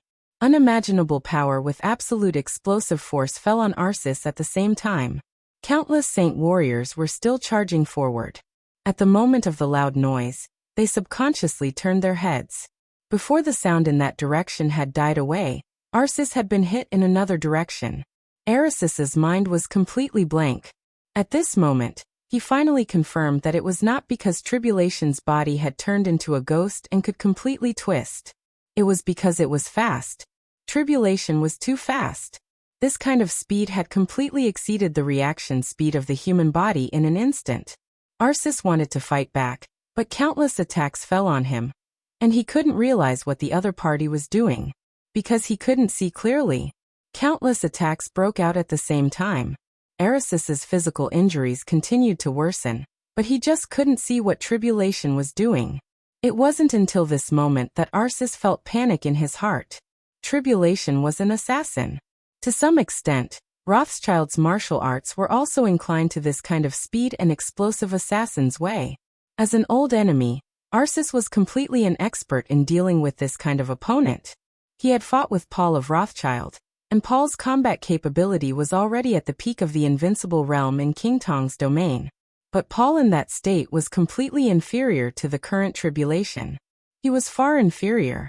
If it was a competition between the so-called top assassins, even if Paul stood in King Tong's domain, it would be difficult for him to hold on for 10 seconds in front of the current Tribulation. This was no longer the peak of the invincible realm. In the whole dark world, no one knew that after Wang Tianzong, it was not deity of the purgatory of heaven capital, Lin Fengting, or Li Tianlan, who was most likely to become the chosen one, who had crossed the threshold of the peak of the invincible realm. It was Tribulation. Half-step to the chosen one. The black shadow was howling fiercely.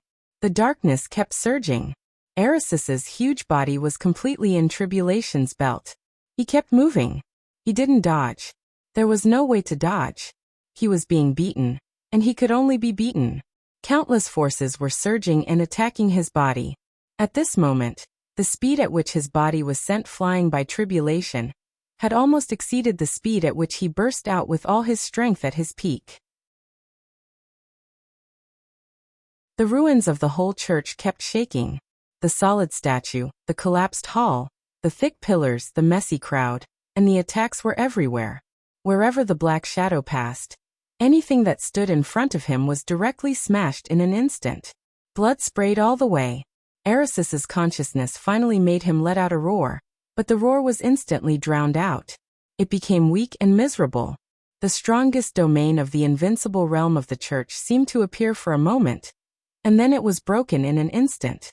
The crowded crowd of saint warriors was affected by the one-sided battle, and instantly turned into blood, and minced meat all over the ground. Thick blood fell from the air, with a mass of blurred flesh and blood.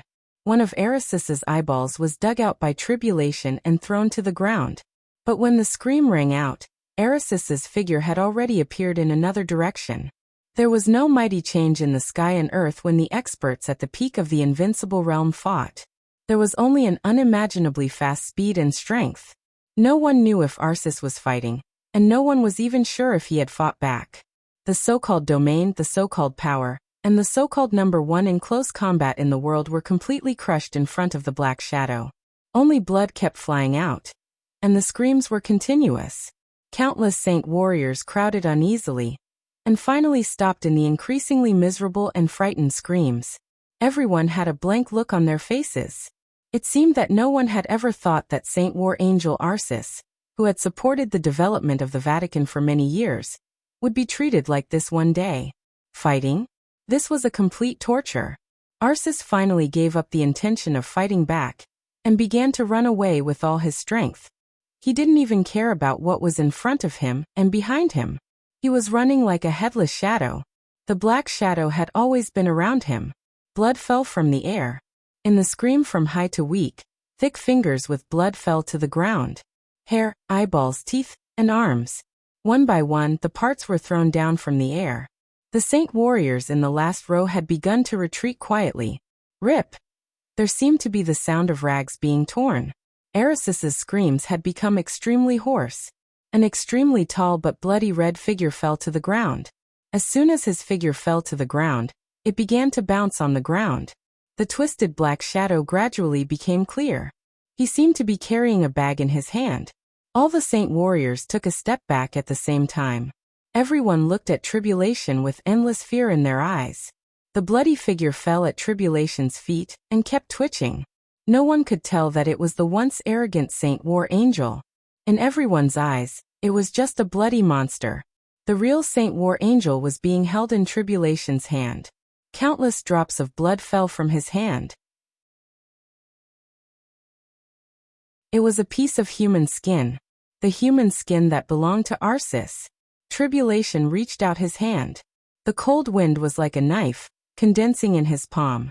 The cold and sharp blade fell on Erisis's body, and began to cut off every inch of his flesh and blood little by little. Erisis's screams were extremely hoarse, but his body kept trembling under the severe pain. Tribulation threw the human skin in his hand to the ground. The blade condensed by the cold wind tortured Erisis's body bit by bit in an extremely cruel and cold-blooded way.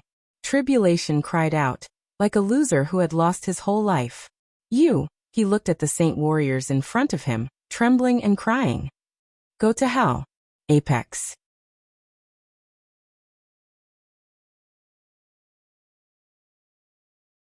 Chapter 579. The wind and rain that had ravaged Eastern Europe for several days finally stopped. Reki City looked more and more desolate. The night had not yet dissipated. In the dim night, the city without wind and rain was quiet. The cold came down without warning with the disappearance of the wind and rain. There was no spring and autumn in the far north. After the midsummer, above 0 degrees Celsius, it was winter. The banquet in the Manlisai Hotel continued.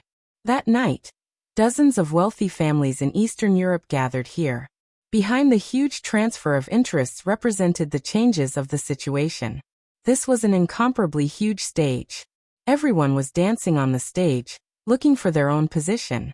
But in Li Tianlan's eyes, the whole general trend seemed to be moving away from Reki City with the wind and rain, getting farther and farther away. There seemed to be an invisible force pushing the general trend away from Reki City, which meant that too many future banquets were no longer the core of Eastern Europe. The situation began to shift to a direction that no one could predict. The general trend changed. The invisible force kept pulling, and the general trend was constantly broken. It began to scatter toward the small city in the north near the polar region. The car approached the Manlisai Hotel. In a short time, Li Tianlan's heart had completely calmed down. Tribulation was not in the parade square, but went to Mormon's. The news came from Situt Songyue, so Li Tianlan could not doubt it at all. It didn't matter why Tribulation went to Mormon's and how Situt Songyue got the news. What mattered was that Tribulation had gone to that small city. Qin Weibai was also on the way to Mormon's. In the plan of Samsara Palace, Mormon's was the end of everything. Li Tianlan didn't know what would happen there, But since he had made a decision, all the anxiety and worry began to disappear from his heart. He drove, and there was only cold reason and calmness left in his heart. The car drove past the front door of the Manlisai Hotel. Li Tianlan took out his mobile phone and dialed Prime Minister Riker's number. His tone was low and flat. "Arrange a private plane. The sooner the better. I'm going to Mormons." There was silence on the phone. Riker, who obeyed Li Tianlan's words, did not say a word. His rapid breathing came from the phone with anger and embarrassment. Li Tianlan raised his eyebrows. Before he could speak, Riker's voice sounded. "Your Highness, I'm at the defense building. You'd better come in person." Li Tianlan frowned and hung up the phone. Thinking of Riker's subtle tone, he suddenly pressed the button. Throttle. The National Defense Building of Wulan State stood in the center of Reki City. When Li Tianlan arrived, he immediately found that all the signal lights around the National Defense Building had begun to operate. The NEET Army had begun to set up defenses around the building intentionally or unintentionally, and the solemn atmosphere was overwhelming. At the main entrance of the National Defense Building, Riker's secretary was waiting. When he saw Li Tianlan coming, he hurriedly saluted and immediately took him upstairs. The interior of the National Defense Building was completely brightly lit. All the staff seemed to have returned to their posts late at night. Everyone was busy. The generals walked past him with serious expressions and discussed the battle plan. The staff officers were in a hurry. More people ran to the elevator with documents in their arms. The tense atmosphere surrounded Li Tianlan clearly, like a dark cloud of war. Li Tianlan frowned, looked at the secretary leading the way in front of him and asked, "What's going on? This chapter is not over. Please turn the page." The secretary's face was pale. He said something vaguely. He was distracted and his words were in a mess. Li Tianlan vaguely heard words such as snow country, polar bear, war, and so on. Moreover, his Chinese was too stiff. Even with limited information, Li Tianlan found it extremely difficult to understand. The two quickly approached the elevator closest to the main entrance. Several staff officers saw Li Tianlan and gave way without hesitation. The elevator went all the way up and finally stopped outside the conference room on the 7th floor. Li Tianlan narrowed his eyes, walked out of the elevator, and directly pushed open the door of the conference room. The conference room was already crowded. Prime Minister Riker was standing at the front of the conference room, staring at the screen in front of him in silence. Several high-level officials of Wulan State, Tostel, the current patriarch of Rekvia, Qin Dongqiao, the patriarch of the Qin clan, General of Nine Heavens of Zhongzhou State, Li Wangxing, Lin Yuxian and Dongqing Rushi, who was a little confused and weak, all gathered in the conference room. Seeing Li Tianlan come in, everyone stood up. Before Li Tianlan could speak, Riker, who had been staring at the screen, turned around and said in a hoarse voice, "Your Highness, the real war has come." Li Tianlan, who had been mentally prepared, walked to the main seat and sat down. He said calmly, "What's the specific situation?" Riker glanced at Tostel. Tostel nodded, got up, and said, "A few hours ago, Tyrant, the former leader of the Polar Ground Alliance, appeared in the palace of Snow Country.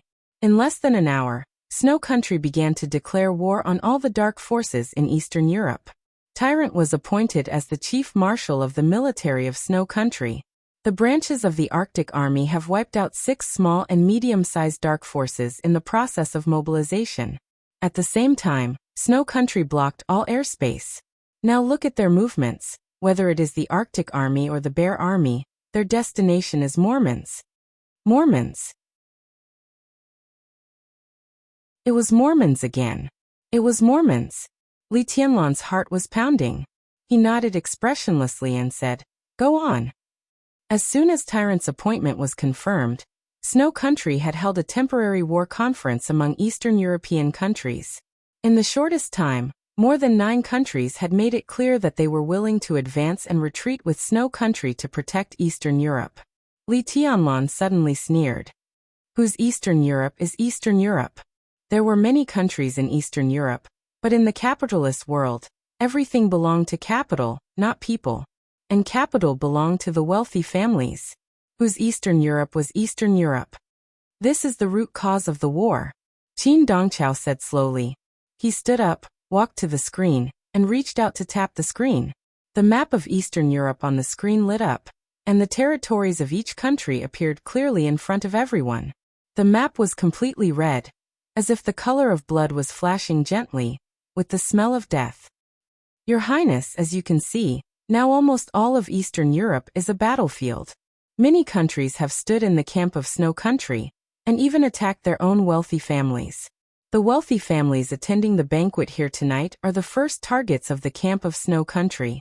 Now these wealthy families are fighting back with all their might, and countless small and medium-sized forces that have not yet withdrawn from Eastern Europe are involved. As we speak, the land of Eastern Europe, every country, and even every city is bleeding. Li Tianlan took a deep breath and stood up. This chapter is not over. Please turn the page. He was expressionless. Reki City will not stand in the camp of Snow Country. The 5 countries in Eastern Europe are still stable for the time being.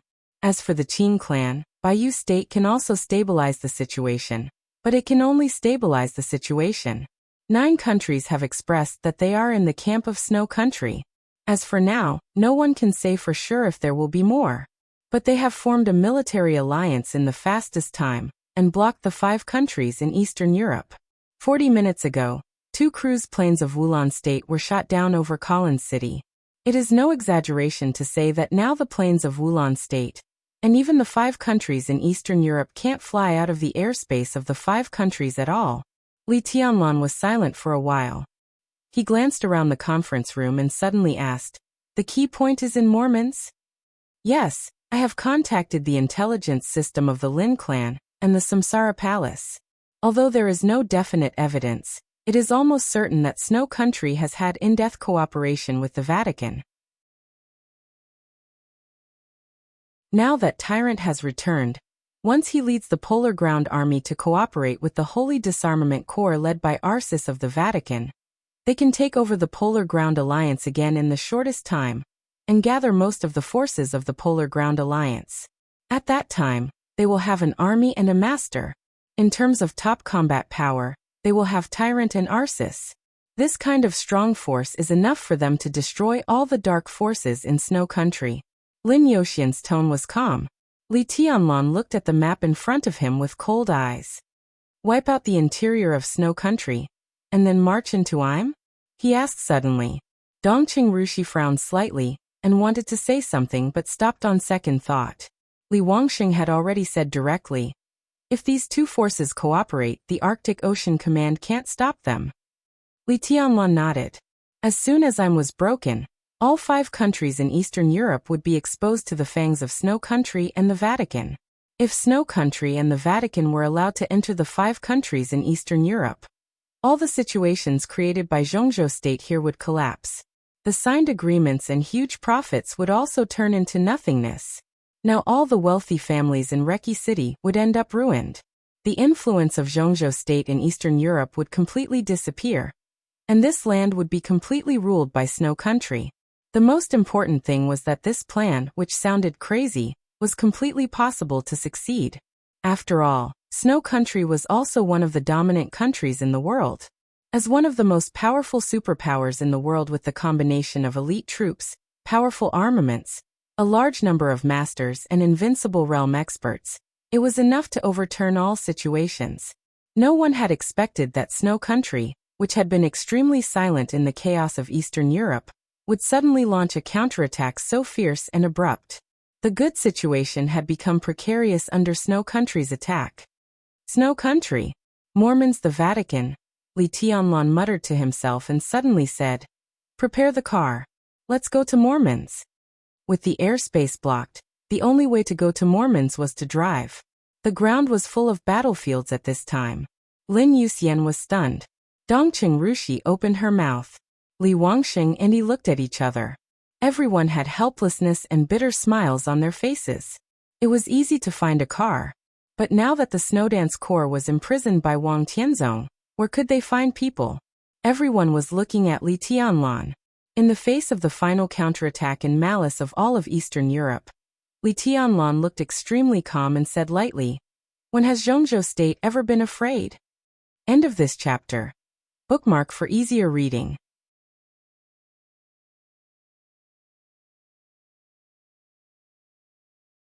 Chapter 580. In any war of any scale, having no one available was always the most awkward problem. The Snowdance Corps was full of experts. Li Tianlan originally had elite soldiers everywhere. But when the entire Snowdance Corps was frozen by Wang Tianzong's sword, Li Tianlan's biggest trump card was suddenly abolished. He was still a marshal, but he had lost his own troops. It was a distance of thousands of miles from Reki City to Mormons, and he had to pass through the borders of 6 countries along the way. When the whole of Eastern Europe became a battlefield, God knew how many enemies Li Tianlan would encounter. When there was no one available, he could not go there alone. Li Tianlan knocked on the table and glanced at Li Wangsheng. Li Wangsheng did not hesitate in the slightest. The Xuanwu of today was the lieutenant general of the 9 states. His position had become increasingly stable in recent years, but in his heart, the young master was still the young master. The Black Tortoise Terracotta Army is willing to follow young master. Li Wangsheng smiled calmly. Let's kill them together. Li Tianlan nodded. Before he could speak, another voice rang out. The Vermilion Bird team is willing to fight with the marshal. Li Tianlan was slightly stunned. Yi, codenamed Vermilion Bird, nodded slightly to Li Tianlan and said nothing more. Thank you, General. Li Tianlan said seriously and sincerely. The Terracotta Army had a transcendent status in Zhongzhou State, and did not belong to the Snowdance Corps. Although he was a general, his codename was Jiutian, so his status was not lower than that of a marshal. Under any circumstances, Li Tianlan could not directly give orders to Yi. Because of this, he stood up at this time. Such support was crucial. You're welcome, Marshal. He shook his head. Also, I can represent Azure Dragon here. The Azure Dragon team will follow us. Li Tianlan's heart skipped a beat. Only then did he realize that he had overlooked this figure that he should not have ignored in any case. He narrowed his eyes and asked calmly, "Where is General Gongsun?"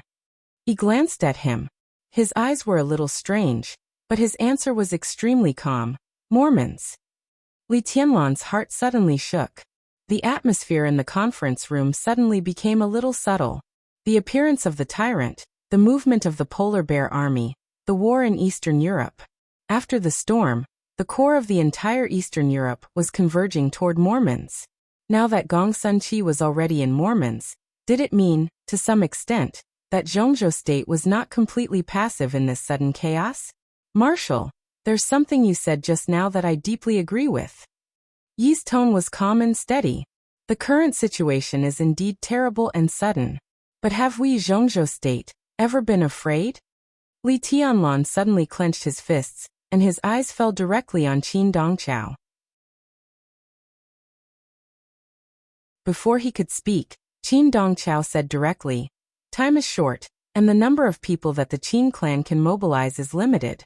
Your Highness, now the Qin clan can gather about 300 elites in Reki City. These people are now outside the city and can set off with your Highness at any time." Li Tianlan nodded. Beside Qin Dongchao, Lin Yuxian raised his hand with a wry smile. "Tianlan, I can go with you, but only by myself. Do you understand?" Li Tianlan was confused. According to my father, I shouldn't have been able to get close to Mormons. But my legs are with me, and he is not there. Of course I can go. But now I can't do anything to the Lin clan. To some extent, I am no longer the heir of the Lin clan for the time being, and I have no right to mobilize the resources of the Lin clan. This is the will of the new patriarch. He hesitated and still did not tell Li Tianlan who the new patriarch of the Lin clan was. This chapter is not over. Please turn the page. She revealed her will. She doesn't want you to go to Mormons. Li Tianlan looked at Lin Fengting and was silent for a long time. It was not until this moment that he vaguely understood something. Why did the gradually frozen relationship between the Qin clan and the Lin clan become harmonious? Why did the Qin clan spare no effort to help? He remembered several conversations with Qin Shilai. It was not until the news that the Lin clan had a new patriarch was confirmed by Lin Yuxian that he was thoughtful. The Samsara Palace had a close relationship with the Qin clan, and now it had cooperation with the Lin clan. Did the so-called new patriarch of the Lin clan come from the Samsara Palace? It was self-evident who was qualified to be the patriarch of the Lin clan in the Samsara Palace, and did not want him to go to Mormons. He looked at Qin Dongqiao and said in a slightly hoarse voice, "Is it her?" Qin Dongqiao subconsciously avoided Li Tianlan's gaze. After hesitating for a moment, he nodded. Li Tianlan took a deep breath and smiled. "I have to go," he whispered, as if he was muttering to himself, but the determination between the lines was so strong. The final battle was in Mormons. The Vatican, Snow Country, the Polar Ground Alliance, the Samsara Palace, the Lin clan, even the Purgatory of Heaven Capital, the Terracotta Army, and even the Wang family of Beihai. Now they were all gathering in that direction. Li Tianlan was not sure what would happen there. But now Wang Tianzong was in Reki City. Once Tyrant and Arsis joined forces, the endless elites of Snow Country and fanatics would merge into one. Whether it was the Samsara Palace, the Lin clan, or the Purgatory of Heaven Capital, they would all be in great trouble. Now the huge army swept across the whole of Eastern Europe, and the real torrent was gathering in Mormons. Once Tyrant and the Vatican broke through Mormons, the core of Zhongzhou state's interests in Eastern Europe, would be the first to bear the brunt, followed by the 5 countries in Eastern Europe. That was the real general trend, and it was unstoppable, because their army was endless. The general trend was advantageous. Going to the end was also a dead end. Li Tianlan and even all the interests of Zhongzhou state in Eastern Europe were facing an unprecedented threat. This was the most violent counterattack of Snow Country. There was only one way in front of him. He had to fight and extinguish all the forces of Snow Country, or he would be attacked by Snow Country, and everything on his side would be extinguished by Snow Country. This way was so clear. How could Li Tianlan not go? Everything he had in Eastern Europe. The people he cared about were in Mormons. The Lin clan was cooperating with the Samsara Palace. The Lin clan stood aloof from the world. The master of Samsara Palace said that she wanted to make an end with the Wang family of Beihai, but the entire Samsara Palace was already in a state of half-collapse. Even if all this was completely over, the Lin clan and the Samsara Palace would not get anything. But they were fighting desperately. For what? Or rather, for whom? Li Tianlan's brain suddenly became dizzy. As the world spun, his body swayed and he held the table in front of him. The great change was sudden. Everyone in the conference room stood up abruptly. Dongqing Rushi appeared beside Li Tianlan immediately and frowned. "What's wrong?" "It's okay." Li Tianlan waved his hand. He was silent for a while, and then he laughed in a self-deprecating way. The great pain spread from his body with a clear feeling of tearing. His heart kept twitching. The emptiness of losing everything, accompanied by fear, occupied his consciousness. His face was a little pale.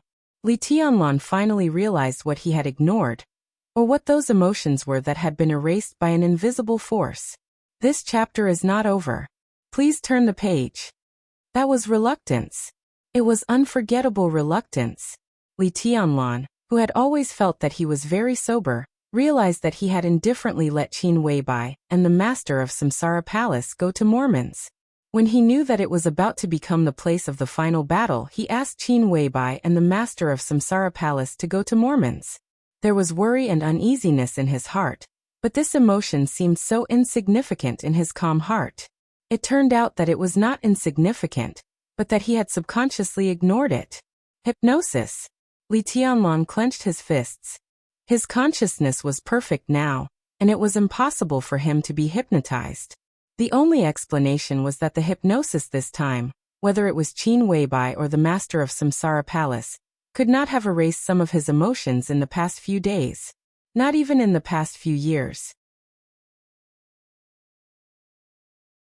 The seed that had been planted in his spiritual world 3 years ago had only begun to sprout today, quietly and without a sound. Li Tianlan's body trembled slightly, and he slowly straightened his body. All the weakness and fear completely disappeared in his heart. In an instant, the awe-inspiring sword intent began to surge in the conference room. Li Tianlan stood up and walked to the screen. The map of Eastern Europe was enlarged in front of him. He reached out and drew a line on the screen. Starting from Reki City, he rushed out of Wulan State, out of Ross State, out of Oga State, through I'm all the way to the Longji border, through the hinterland of the Eisen Federation, into Snow Country, and straight to Mormons. This meant a journey of thousands of miles in reality. At this time, no one knew how many war zones and battlefields there were. Li Tianlan drew it little by little, and it was a straight line. At all costs. In the power and sword intent that filled the conference room, everyone felt crazy. Your Highness, Snow Country is not to be trifled with. Rieker stood up and said seriously. Snow Country was not to be trifled with. This was an international consensus. The country with the largest territory in the world would rather have its own economic order close to collapse in order to maintain its extremely powerful military strength. To a certain extent, it could even be said to be a model of militarism. Now that Snow Country had declared war on all the dark forces, it was enough to prove their strength. This was no longer a conflict in the dark world. This was a war. And Snow Country was one of the countries with the strongest war power and war potential in the world. I know. Li Tianlan looked at the map in front of him. Everyone knows that Snow Country is not to be trifled with. But after so many years, it seems that many people have forgotten that the Li family is not to be trifled with. He stared deeply at the map of Eastern Europe in front of him, his eyes sharp and ferocious. Eastern Europe. This land, which had been trampled by the Li family in the past, seemed to have forgotten the sharpness of the Li family, and the awe they should have. He stared at the vast territory of Snow Country, and his whole mind had flown to Mormons. His real reluctance and future were there. The Snowdance Corps was imprisoned by a sword, so he was no longer a marshal, but Li Tianlan was still Li Tianlan. Today, he had Li Wangsheng, Lin Yuxian, and the elites of the Qin clan by his side. Even if he had nothing by his side and was alone, he still had confidence in himself. He dared to fight his way through alone. In troubled times, Zhongzhou State was not afraid. When had the Li family ever been afraid of anything? He slowly turned around and said calmly, "Let's go." End of this chapter. Bookmark for easier reading.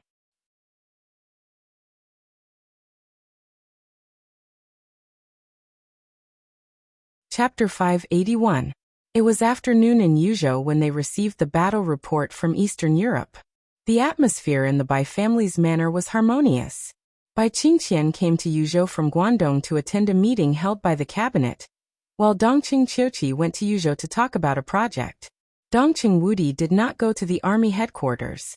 Instead, he came to the Bai family's manor with Bai Qingzhao, the deputy secretary general of the army headquarters. Dongqing Hongguang had left Lin, but he did not return to Zhongyuan. Instead, he was a guest in the Bai family.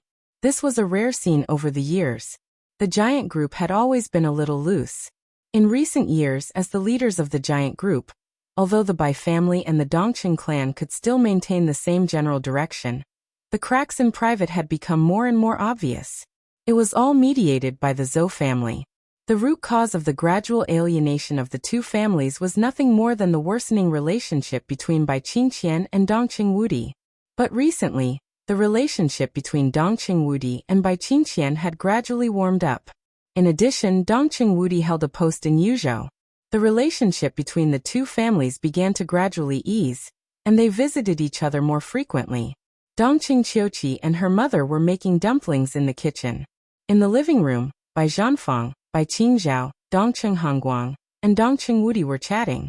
All four of them were big shots who were qualified to see the top secrets of Zhongzhou State. The topic also revolved around Eastern Europe, so the atmosphere of the conversation was as serious as a meeting of the army headquarters. Near dinner time, Bai Zhanfang took the initiative to mention the engagement between Li Tianlan and Dongqing Rushi.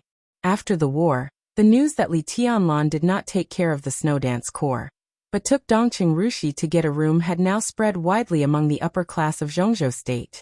Countless people reprimanded it as absurd.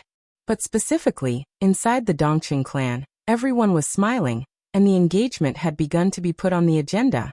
Recently, there had been a lot of internal turmoil in the Dongqing clan. The fact that Li Tianlan and Dongqing Rushi were together could be said to be the only good news, so Dongqing Wudi discussed it with great interest. On impulse, he even decided to marry Li Tianlan and Dongqing Rushi as soon as they came back from Eastern Europe. In the happy atmosphere, Lieutenant General Cheng Huaining, commander of the Arctic Ocean Command, directly called Dongqing Wudi's cell phone. Without any courtesy, the first sentence made the smile on Dongqing Wudi's face disappear. "Marshal, the war has broken out." Countless gunshots rang from the phone. The roar of explosions was continuous, and Cheng Huaining's voice was intermittent. Dongqing Wudi narrowed his eyes.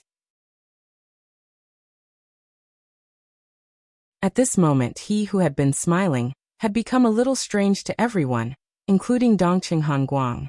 He slowly stood up and looked out the window. It was already dusk outside the window.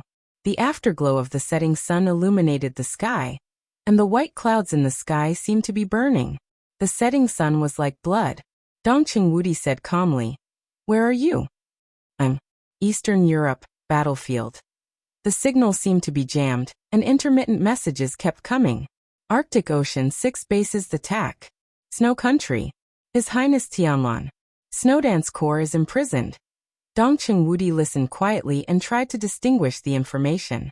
Cheng Huaining didn't say a word of nonsense, but all the information was incomplete. "You don't have enough men? The command is enough. Your Highness Tianlan, there's no one." The rumbling became more and more obvious. Dongqing Wudi held the phone, and was silent for a long time. If the Arctic Ocean Command had enough manpower, Tianlan didn't have anyone available? What did it mean that the Snowdance Corps was imprisoned? The situation in Reki City had been settled. How could the war have anything to do with Snow Country? Cheng Huaining's call was cut off. The phone rang again. Dongqing Wudi glanced at the phone, and immediately connected it. "Mr. President." "Wudi, something happened in Eastern Europe." Li Huaqing's voice was low. "This chapter is not over. Please turn the page." Although he still sounded calm, the anger in his tone was extremely obvious. Before Dongqing Wudi could speak, he had already said directly, "The Heavenly Sword has imprisoned the entire Snowdance Corps in the parade square. Tyrant has returned and officially joined Snow Country. Now there are battlefields everywhere in Eastern Europe." Snow Country mobilized nearly hundreds of thousands of troops overnight. The most elite polar bear was led by Tyrant Timormans, and other troops began to expel all hostile forces. Tianlan set off from Mormons half an hour ago. There were less than 500 people around him. Snap! The special mobile phone was crushed by Dongqing Wudi in an instant. Dongqing Wudi's expressionless face was already livid. No one could have imagined that Eastern Europe, which had been settled, would be in such chaos overnight. The Arctic Ocean Command was under attack. The Polar Bear Army went straight to Mormons. Hundreds of thousands of troops of Snow Country wreaked havoc in Eastern Europe, and there was smoke everywhere. Under such circumstances, would Li Tianlan fight to Mormons with only a few hundred people? But when the Snowdance Corps was frozen, it was not bad for Li Tianlan to gather hundreds of people. The Arctic Ocean Command had no time to care about other things. Even if Cheng Huaining still had the strength to spare, he did not dare to support Li Tianlan at this time. It was not that he could not, but that he did not dare. After all, he was parachuted in and did not have a good control over the more than 100,000 troops of the Arctic Ocean Command. More than a month could not even let him sort out the internal relations. In his view, the Arctic Ocean Command could be said to be the direct line of the Wang family of Beihai. Wang Tianzong froze the Snowdance Corps with a sword. At this time, how could Cheng Huaining dare to transfer the military power of the Arctic Ocean Command to Li Tianlan? Dongqing Wudi took a deep breath. His unusual movements had attracted everyone's attention. The living room became solemn. Finally, Dongqing Wudi held out his hand to Bai Qingzhao. "Mobile phone." Bai Qingzhao handed the mobile phone to Dongqing Wudi and said, "What's the matter?" Dongqing Wudi lowered his head and dialed Li Huaqing's phone again. He said calmly, "Prepare a military plane to Liaodong. In addition, inform the 4 headquarters to hold a meeting. Send the order for all the Black Army of the Border Control Corps to be ready for battle." He looked at his watch and said lightly, "In 3 hours, we will march into Snow Country." Dongqing Hanguang suddenly stood up. "Wudi, what's going on?" "There are changes in Eastern Europe." Dongqing Wudi rubbed his temples. "I don't know a lot of things for the time being, But Tyrant returned and Snow Country began to be restless. Now the whole of Eastern Europe has become a battlefield. The specific news should come back soon. Dad, time is running out. I'll go to the headquarters of the Black Dragon Army first. He paused and continued. Don't worry, Zhongzhou State is fine and so is Tianlan. Nothing will happen. Snow Country? Dongqing Hangguang's eyes were a little cold. Dongqing Wudi suddenly sneered. It's no big deal. The Arctic Army and the Bear Army? 10 years ago, 30,000 elites were chased by 3,000 people of my Thunderbolt Battalion for nearly 600 miles, and even lost their flag? How can they be called elites? Boundless murderous aura surged out of him. Dongqing Wudi's eyes turned blood red. He got up and walked out of the door, saying calmly, I'm going to destroy Snow Country. Reki City Parade Square. Tens of thousands of elites of the Snowdance Corps were still motionless. In front of Li Huaqing, Wang Tianzong, who was condensed by sword energy, had quietly disappeared. Li Huaqing's expression gradually became cold. As soon as the news of the chaos in Eastern Europe reached his ears, he did not rush to the defense building of Wulan State, because he knew it was meaningless. In fact, he came to Wulan State as a symbol, and the real influential person was Li Tianlan. So Li Huaqing stayed here, hoping to influence Wang Tian. This chapter is not over. Please turn the page. Indulgence. But now it seemed that all his efforts had completely failed. Is the current situation also in your plan? Li Huaqing asked in a cold tone through the huge and vague sword intent. The next second, Wang Tianzong's voice sounded from afar, extremely clear. Yes. What on earth do you want? Li Huaqing frowned. I've already said it. Wang Tianzong's voice was quiet, without any fluctuation. I want the whole of Eastern Europe. Li Huaqing sneered. Can you get it? Is the current situation in your plan? Tianzong, you're too confident. No one can control everything. In such a situation, even if you control Tyrant and even the president of Snow Country, what can you do? Snow Country has hundreds of thousands of troops, and other countries have countless troops. They are fighting everywhere. No one has a way to retreat. Who else can you control? Who is willing to listen to you? Don't worry. Wang Tianzong said blandly. After today, everything should be over. You can't win. Li Huaqing roared. How many people can the Wang family of Beihai have? Do you want to move the entire Beihai Corps to Eastern Europe? Not only can you not take down Eastern Europe, but you may even ruin everything in front of you. Tianzong, it's still not too late. The 10,000 people in front of you still have a chance to reverse the situation. They can only stay here. Wang Tianzong's voice was firm and indifferent. President, these are the most elite troops of Zhongzhou State. They can participate in any battlefield, but they shouldn't die in vain in this situation tonight. I'm responsible for Zhongzhou State by keeping them here. He paused and continued. As for the Wang family of Beihai, the main reason why the Wang family of Beihai has always been able to dominate the Dark World is not how many people we have, but because we have swords. Vaguely he laughed. My sword is coming. I can feel it. You have swords, Li Huaqing said in an absurd tone. If you have swords, can you compete with the whole of Snow Country and even the whole of Eastern Europe? Wang Tianzong did not answer this question. She was silent for a while and calmly said, Here, Snow Country is not the only country that will declare war. Almost at the same time as Wang Tianzong said this, with Snow Country as the center, the same news spread to all corners of Eastern Europe almost at the same time through countless channels.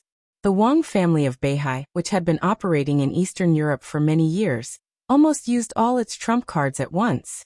Countless news spread quickly. Within Snow Country, a large number of killings started without warning. It belonged to the Wang family of Beihai. After a long silence, the will belonging to the Sword Emperor began to wreak havoc throughout Eastern Europe unscrupulously. Everyone received the news. That was the official notice belonging to the Wang family of Beihai. If you want to take Eastern Europe, every country and city in Eastern Europe, mountains, rivers, grass, trees, senior officials, and people, will be under the sword of Beihai. In the palace of Snow Country. The president of Snow Country, who had just finished the meeting, looked at the notice that appeared silently on his desk, and was silent for a long time. A general, who was ready to lead the army to set off after the tyrant, looked angry and ferocious. "Mr. President, what is this?" The president of Snow Country was silent. After a long time he said faintly, "Isn't it obvious? This is a notice." A notice was the weakest thing, but it was also the most powerful thing. A country and a city, mountains, rivers, grass, trees, senior officials, and people. They were all under the sword of Beihai. There was no threat, no advice. This notice was placed here, like the sharpest sword, suppressing all of Eastern Europe. Under the sword, there were always only two choices: surrender or death. End of this chapter. Bookmark for easy reading.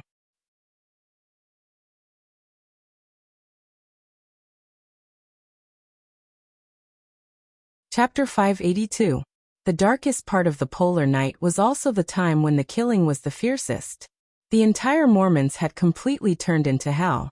The endless murderous intent pushed blood and death to every corner of the city. The almost crazy killing intent continued to condense. It seemed to have undergone a qualitative change, as if it had condensed the heaven and earth. When the thick killing intent of the night swept over the castle, Deity woke up from his meditation and looked out of the window. It was still night outside the window. In the darkness of the night, the chaotic screams seemed to have lost their minds. The mournful cries of people in the midst of true despair brought with them an unreal sense of fear. The killing intent that almost tore the heaven and earth flashed away. Countless screams stopped, and then disappeared completely. The surroundings were quiet for a moment. Not far away, chaotic explosions sounded. The roaring and messy gunshots lingered in the whole city, as if it were the end of the world. Deity's eyes gradually became clear. There seemed to be a setting sun in his calm eyes, which was extremely real. Deity's body moved, and the aura that had been restrained to the extreme began to recover slowly. An extremely loud heartbeat suddenly sounded around the castle. Even though it was already very far away, the killing intent in the distance still paused slightly, and then it became more and more frenzied. Deity looked into the distance and felt the killing intent. His eyes were solemn and he was silent. That aura was so violent. He had never seen such a strong killing intent in his life. It was crazy, frenzied, cold-blooded, and brutal, with a strong tendency to self-destruct. The final battle was coming. When did such a person appear in Mormons? Or, when did such a person appear in the dark world? Deity's eyes became bright. His body was trembling, and he seemed more and more real. A figure appeared in front of the door and paused. Deity turned his head slightly. "Come in." The handsome and almost demonic figure walked in and bowed slightly. "Your Highness." Deity narrowed his eyes and seemed to be a little surprised. Then he waved his hand. "Sit down. When did you come back?" It was not Daybreak who came in. It was Dawn, who had rarely appeared around Deity since he came to Eastern Europe. "I just arrived." It seemed that because he was nervous, there was no expression on Dawn's face. What he wanted to report had nothing to do with tonight, but the sudden news was still too shocking. So as soon as he sat down, he couldn't wait to say, "Your Highness, Arsis has died." This news was earth-shattering to anyone. Deity's hand that was pouring the tea suddenly trembled, and the warm water splashed out. With an unconcealable strangeness he asked, "You mean Arsis?" Dawn smiled bitterly. When he first received the news, he also thought that he had misheard, but the battle happened in Mormons. Under special circumstances, it was extremely easy for them to obtain evidence. The evidence was conclusive. Even if this news was unbelievable, it was the truth. God was silent for a long time. No one knew what he was thinking. After a long time, his voice slowly rang out. "How is the Pope?" He did not ask who had done it. This question was important, but not as important as the Pope's condition. Aries, the Pope, one of the two pillars that supported the Vatican to stand at the peak of the world, had completely collapsed. What would happen to the other one was something that all the bigwigs in the dark world were concerned about. The Pope is missing. In fact, the one outside should be chasing after the Pope. There was excitement and fear in Dawn's voice. Nearly 3,000 saint warriors, The most elite 3,000 saint warriors of the Vatican are now less than 500. The dead. His voice was a little trembling. None of the corpses are intact. Deity quietly drank a cup of tea. That little guy, he recalled and seemed to have a lot to say. Finally, he shook his head. Angel is dead. He was not asking, but affirming. Your Highness, do you know who the other party is? Dawn was a little curious. Of course. Deity's tone seemed to be a bit complicated. The little guy who killed Arceus tonight was introduced to martial arts by me. I was very optimistic about him at the beginning. I even valued him more than I did you and Daybreak. He had the chance to join us, but young people. Hey. He shook his head in self-mockery and muttered to himself. When the Vatican wanted to establish the East Asia Diocese, Holy Virgin Angel went to East Island to avoid the internal disputes of the Vatican. I arranged for her to meet tribulation. But the subsequent development was beyond my expectation. They developed too slowly and too fast. I made a lot of preparations, but before I had time to take action, he went to the old man. If not, today would probably be a different ending. Dawn looked at Deity and was stunned for a long time. Then he shook his head with a wry smile. I didn't expect it. I really didn't expect it. I thought. You thought I completely gave up Psi City? Deity looked at Dawn with a smile, and his eyes were a little melancholy. At this moment, no one knew if he thought of the man in white who stood on the top of Mount Taibai all year round. I never gave up, but I really couldn't get it. Over the years I've been trying to get Psi City back, but I fought with the old man several times, and the whole Psi City was pulled over by him little by little. There's no way, really no way. There's still a chance. Dawn hesitated. Her Highness Hidden God is now in Eastern Europe. After such a long time, she may have noticed your identity. Why not? Deity slowly poured himself a cup of tea. He thought about it seriously for a long time, and then said blandly, I don't dare. Dawn froze for a moment. Deity did not explain the reason. He just thought of the meeting with the old man in Lin, and before he came to Eastern Europe. He left Phoenix with the old man. When he left, the old man whom he wanted to live forever in the first half of his life and hoped to die 1,000 times in the second half of his life said, You will fall to the ground. This chapter is not over. Please turn the page. One place. Twice. The first time he fell, he was almost doomed.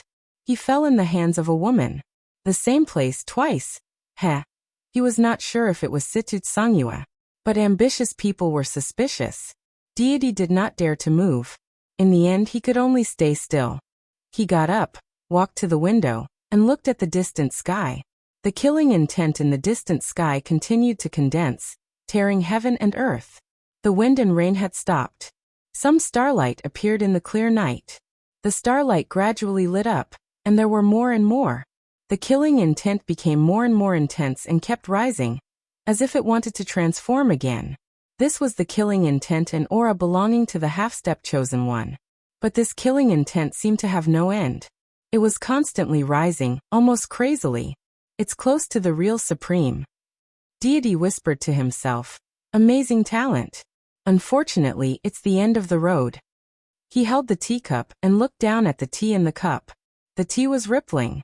Deity's voice was complicated and lost. So am I. This time, it's really the end of the road. Your Highness, you. Dawn felt that Deity's aura had become a little different from the past and hesitated a little. Deity waved his hand with flagging interest. He looked at Dawn and asked, How's the thing I asked you to investigate? Dawn was stunned, and his expression suddenly became serious. He and Daybreak followed Deity to Eastern Europe. Before the final battle, Dawn had another task. His task was very difficult, but in the chaos it was not impossible. What he needed to do was to determine the whereabouts of people. But what he needed to determine was the whereabouts of experts of the invincible realm. It was not a certain expert of the invincible realm. It was the whereabouts of all the experts of the invincible realm in the dark world more than 3 years ago. To be exact, it was the whereabouts of every expert of the invincible realm in the dark world on the days of the final battle of Heaven Capital more than 3 years ago. Dawn naturally knew why, so he investigated very carefully. More than 3 years ago, A few days before the final battle of Heaven Capital, a young man named Huawu, who had never appeared in the eyes of any force in the dark world, died. He was the son of deity. For more than 3 years, the Purgatory of Heaven Capital, headed by Dawn, had been investigating this matter carefully, looking for any clues. Huawu was just a teenager at that time, but deity's martial arts had made great breakthroughs. The immortality seal could break the shackles of martial arts. At that time, the teenager, who was only 17 or 18 years old, had the strength of the thundershocking realm. His martial arts were extremely stable, and he had reached the limit of every realm. Dawn knew how terrifying Huawu was at that time. Although Huawu was not at the peak of the thundershocking realm, he was no less than most of the half-step invincible realm experts. When they checked the scene afterward, all the signs showed that there seemed to be no power of the invincible realm involved in that battle. But the problem was that if there was no power of the invincible realm, the other party could not kill Huawu at all. If Huawu wanted to run, no one could stop him unless he was in the invincible realm. An absolute super genius died in East Island, which rose in the Purgatory of Heaven Capital. Deity had endured the anger in his heart for 3 years. Huawu definitely died under the power of an invincible realm expert. Now the chaos in East Island broke out. After the day of death and the trial day, all the invincible realm experts suffered heavy casualties, and all the superpowers were in chaos. Dawn found an opportunity, and began to carefully investigate the whereabouts of every invincible realm expert from more than 3 years ago until today. Dawn was a little hesitant. Deity raised his eyelids. Speak. More than 3 years ago, during the final battle of Heaven Capital, Wang Tianzong, Gu Xingyun Jiang Qinyan, Chaos, Tian Hai Wuji, and Luxing Songquan were all in Huading. Dawn hesitated. According to my investigation, Tyrant was in Eastern Europe at that time. Jiang Qiansong did not leave South America. Charlemagne was active in Star State, and he seemed to be discussing cooperation with Cassrotter. Arsis went to the border of Zhongzhou State, and King Tong and Paul were in the headquarters in England. In the extremely quiet night, Dawn's voice calmly told the whereabouts of the invincible realm experts more than 3 years ago. The divine list, the holy list. Most of the dozens of invincible realm experts now had accurate information. At some point, Dawn stopped. Deity drank tea silently and said blandly, "There are 2 more people. We can't confirm the whereabouts of these 2 people at present." Dawn said with a bitter smile. "One is the master of Samsara Palace. She didn't take action in Huading at that time. During that time, no one could determine her whereabouts. As for the other person," he hesitated and said cautiously, "it's Li Shi, the wife of the governor of Kunlun City. She was in East Island at that time, but we don't know where she was. At present, Li Shi is the most suspicious." Deity was motionless, as if he had turned into a statue. The master of Samsara Palace. Li Shi. These were the 2 most suspicious people at present. In the silence, Deity lit a cigarette and took a deep breath. "Do you know Saint?" he asked suddenly. Saint of Samsara Palace? Dawn was a little curious. After the final battle of Heaven Capital, Saint stayed in East Island and brought Li Tianlan, who was shot in the heart, back to Zhongzhou State. From then on, his identity was no longer a secret in the Purgatory of Heaven Capital. Wei Kunlun of Mount Shu? "It's him," Deity said quietly. "In recent days, I suddenly thought of something related to Saint." Dawn was confused. She didn't know why God was talking about the saints at this time. Saint was one of the strongest superiors of the half-step invincible realm in the Dark World, which was the traditional combat capability of the invincible realm. But no matter what happened now, at least 3 years ago, Saint didn't really break through the invincible realm. Even if Huawu couldn't defeat Saint, he could at least escape. More than 3 years ago, at the last moment of the final battle of Heaven Capital, Deity's tone was low and hoarse, with a hint of coldness. If this chapter is not finished, please turn the page. I've talked to Saint before. At that time, Saint and Daybreak talked about the master of Samsara Palace. Daybreak once said that after the battle with Gu Xingyun, even though the master of Samsara Palace was seriously injured, she still had the power to fight. God looked up into Dawn's eyes. "Do you know what the saints said?" Dawn's body trembled. At that time, the saint's unintentional answer might seem extremely cruel today. Deity laughed. At that time, Saint told Daybreak that the attack from the master of Samsara Palace had been used. Pa! He abruptly raised his hand and threw the teacup on the ground. With a crisp sound, God's body and the clear sound, Deity's body stood up. With the boundless shadow of death, he asked, "Where did she use it?" Dawn's eyes suddenly became extremely sharp. Was it the master of Samsara Palace who killed Huawu? Deity stood in silence for a while, then slowly said, "Li Shi won't attack Huawu. It's not necessary." He said quietly, "The master of Samsara Palace is the only candidate. But what I'm not sure now is which master of Samsara Palace killed Huawu." Dawn looked at Deity.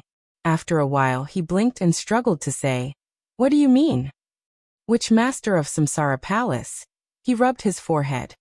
"Your Highness, do you mean that there is more than one master of Samsara Palace in Samsara Palace? What is the master of Samsara Palace?" Deity's tone was indifferent. "The identity is fake, or in Samsara Palace, the identity is meaningless. There may be more than one identity of the master of Samsara Palace, but there must be only one true supreme will." He was silent for a while and continued, "Some time ago, I received a message from Wang Tianzong. The message was very simple. He said that he found a woman named Qin Weiyan in the Qin clan. A few years ago, she was in danger when she was traveling in Europe. She was saved by the high-level officials of Samsara Palace and was recognized as his sworn sister." Dawn was a little confused. He suddenly felt that the story was a little familiar. "Do you still remember the origin of Qin Weibai?" Qin Weibai was in danger in Europe. She was saved by the master of Samsara Palace and was recognized as his sworn sister. Deity's tone was a little cold. "If this is a story, then in this story, Qin Weiyan is said to be Qin Weibai. If Qin Weiyan really exists, then where is Qin Weibai in this story?" Dawn was confused. He couldn't figure out the relationship for a while, but the general trend at present was extremely clear. He hesitated and said softly, "Your Highness, at least we are still cooperating with Samsara Palace." "Cooperation?" Deity laughed. "There is no cooperation," he said. "I wasn't sure until not long ago that Qin Weibai involved me in the chaos and didn't intend to cooperate with me." "Then what does she want to do?" Dawn asked subconsciously. "She wants to destroy this era." Deity's tone was cold. "In our era, she wants to kill me, Wang Tianzong, and all the experts of the invincible realm." Dawn was tongue-tied. "In fact, I don't care about face or not, but now, it's too late. Even if I know what Samsara Palace is thinking, it's too late. I can't leave," Deity said softly. He stretched out his hand and pointed to the city in front of him. "This is Mormons. The whole world is looking for the headquarters of Samsara Palace, but it's as ridiculous as looking for who the master of Samsara Palace is. Identity and headquarters, do they really mean anything to Samsara Palace? At the very least, I can be sure that all the power of the Samsara Palace is in Mormons." He reached out and pointed ahead. In the dark night ahead, there were many shadows of buildings. It was dark and extremely quiet. No one in the city looked around, no one made any sound, and there was no chaos at all. Daybreak stood behind Deity and looked at the quiet city. An indescribable coldness ran up his body and spread all over. The night ahead was getting thicker, and the killing intent was spreading. The darkness rushed over with infinite malice, like a raging tide, and instantly drowned the entire Mormons. "Here." Dawn's voice was a little trembling. "It looks like nothing has changed here." Deity's tone was calm, but there seemed to be an iceberg in his eyes. "Even before I meditated, there were still people coming and going, but this city is different." His voice was low and calm. "In the battle of the trial day, I borrowed Li Tianlan's sword energy, and Li Tianlan didn't hold back. His kendo was fully displayed in front of me, so I am now. Before the final battle, I was lucky enough to take a step forward and cross the half-step invincible realm." Before the ecstasy appeared on Dawn's face, Deity's voice had sounded like a nightmare. "But guess what I saw in my meditation?" He laughed softly. and his voice sounded like he was groaning. My sword chi domain expanded several times after my breakthrough, and it's now able to envelop an area of 10,000 meters. However, within 10,000 meters, in every street and every house, I only see killing intent. No matter men or women, there was only killing intent. The killing intent was all over the city. Only in this way can tribulation successfully break through to the present level with the help of the killing intent of the whole city. He turned to look at Dawn and said in a low voice, "To be exact, there are no civilians in Mormons now. All the civilians have withdrawn. In this city, every household, except our own people, the rest are enemies. There may be people from other forces, but most of them should be from the Samsara Palace." Dawn looked out of the window subconsciously. It was as dark as ink outside the window, extremely depressing and cold. A city without civilians. Mormons was the place of the final battle. The whole city was a battlefield. A city without civilians. A city, an empty city full of enemies. It was also destined to be a place of blood and corpses. End of this chapter. Bookmark for easier reading. You're tuning in to the Li Mei's Wuxia Whispers YouTube channel. We're so grateful for your support, and don't forget to subscribe to join us on this incredible journey through captivating stories. Your generosity through donations truly makes a world of difference, as it's the primary source of revenue that allows me to expand and enhance this channel for you.